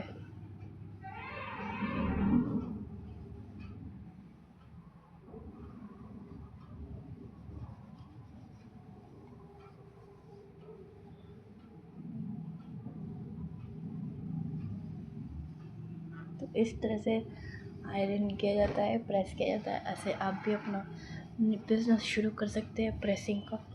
एक कपड़ा प्रेस करने के लिए आपको 10 रुपये चार्ज करना है सिर्फ ऊपर का, और नीचे का अगर करेंगे तो आपका 20 रुपये हो जाएगा. ऐसे करके अगर आपके मोहल्ले में 50 लोग रहते हैं तो 50 लोग, मतलब आपके मोहल्ले और आसपास सारे लोगों को मिला करके 100 लोग रहते हैं, तो कम से कम 50 लोग आपसे प्रेस करवाएंगे. 50 लोग प्रेस करवाएंगे तो एक कपड़ा तो नहीं देंगे 10 कपड़ा कम से कम, मान लेते हैं 5 एवरेज, तो 5 × 50 हो गया हमारे पास. कितना कपड़ा हो गया हमारे पास हो गया 250 कपड़ा हो गया. 250 को अगर हम लोग 20 से गुना करते हैं तो कितना हो जाएगा. 250 से अगर हम लोग 20 से गुना करते हैं 250 × 20 तो 5000 हो जाएगा, राइट. 250 × 20 5000. अगर 5000 हो गया तो उसको अगर हम लोग अगर और अवेयरनेस फैलाए, 5000 सिर्फ एक सप्ताह का हुआ, और महीने में अगर 4 बार वो लोग कपड़ा आयरन करवाते हैं या कम से कम 5 बार करवाएंगे तो 5000 × 5 हमारे पास हो जाता है 25,000. महीने का 25,000 सिर्फ प्रेसिंग का. मान लेते हैं उसमें 1000 रॉ मटेरियल कट करके जो भी इलेक्ट्रिसिटी बिल उठता है 5000 मान के चलते हैं, तो 20,000 हमारे पास आता है नेट चार्ज. तो इस तरह से हम लोग 20,000 रुपये महीने कमा सकते हैं. और अगर 20,000 आप 20,000 से 1 लाख भी पहुंच सकते हैं अगर आप अवेयरनेस फैलाएं इंस्टाग्राम, यूट्यूब से कि अपना टाइम वेस्ट ना करें आयरन करने पर, थोड़े से रिच लगे और अपना आयरन प्रॉपरली करवाएं। तो इस तरह से अवेयरनेस फैला सकते हैं ताकि लोगों को लगेगा कि हाँ, हम अपना टाइम वेस्ट कर रहे हैं, हमको अपना काम में फोकस करना चाहिए। इस तरह से वो लोग खुद अपना बिजनेस कर सकते हैं। इसलिए वो लोग अपना काम करेंगे और आपको अपना कपड़ा दे देंगे आयरन करने के लिए, प्रेस करने के लिए, और इससे आप अपना बड़ा बिजनेस शुरू कर सकते हैं। और इसी तरह से आप अपना और भी अलग अलग ब्रांचेस खोल सकते हैं अलग अलग लोकेशन पर, और महीने में उसको आप अपना नाम से खोल सकते हैं और अलग अलग जगह पर खोलेंगे तो आपका ब्रांड बन जाएगा तो सब आप ही के पास आएंगे मतलब अलग अलग ब्रांच में। तो सबके जगह एक एम्प्लॉय हायर कर सकते हैं जिसको 20,000 सैलरी दे सकते हैं, और उसके बाद जो है उससे भी काम करवा सकते हैं और उससे भी अपना आयरन को प्रेस करवा सकते हैं। तो इस तरह से मेथड रहेगा। आप ऑनलाइन ऑनबोर्डिंग का भी रख सकते हैं ऑप्शन कि जिसको करवाना है तो ऑनलाइन फॉर्म फिलअप करके आपके घर पर आकर के ले जाएगा ये कपड़ा और ला देगा, रिटर्न कर देगा इस तरह से। और प्रॉपर टैग वैग यूज़ करना है ताकि जो है किसी का कपड़ा इधर से उधर ना हो, और सही एम्प्लॉयज़ को हायर करना है ताकि कपड़ा किसी का ख़राब ना हो, आपका ब्रांड वैल्यू गिरे ना। तो इस तरह से हम लोग अपना बिजनेस शुरू कर सकते हैं without any investment. So thank you and follow for more.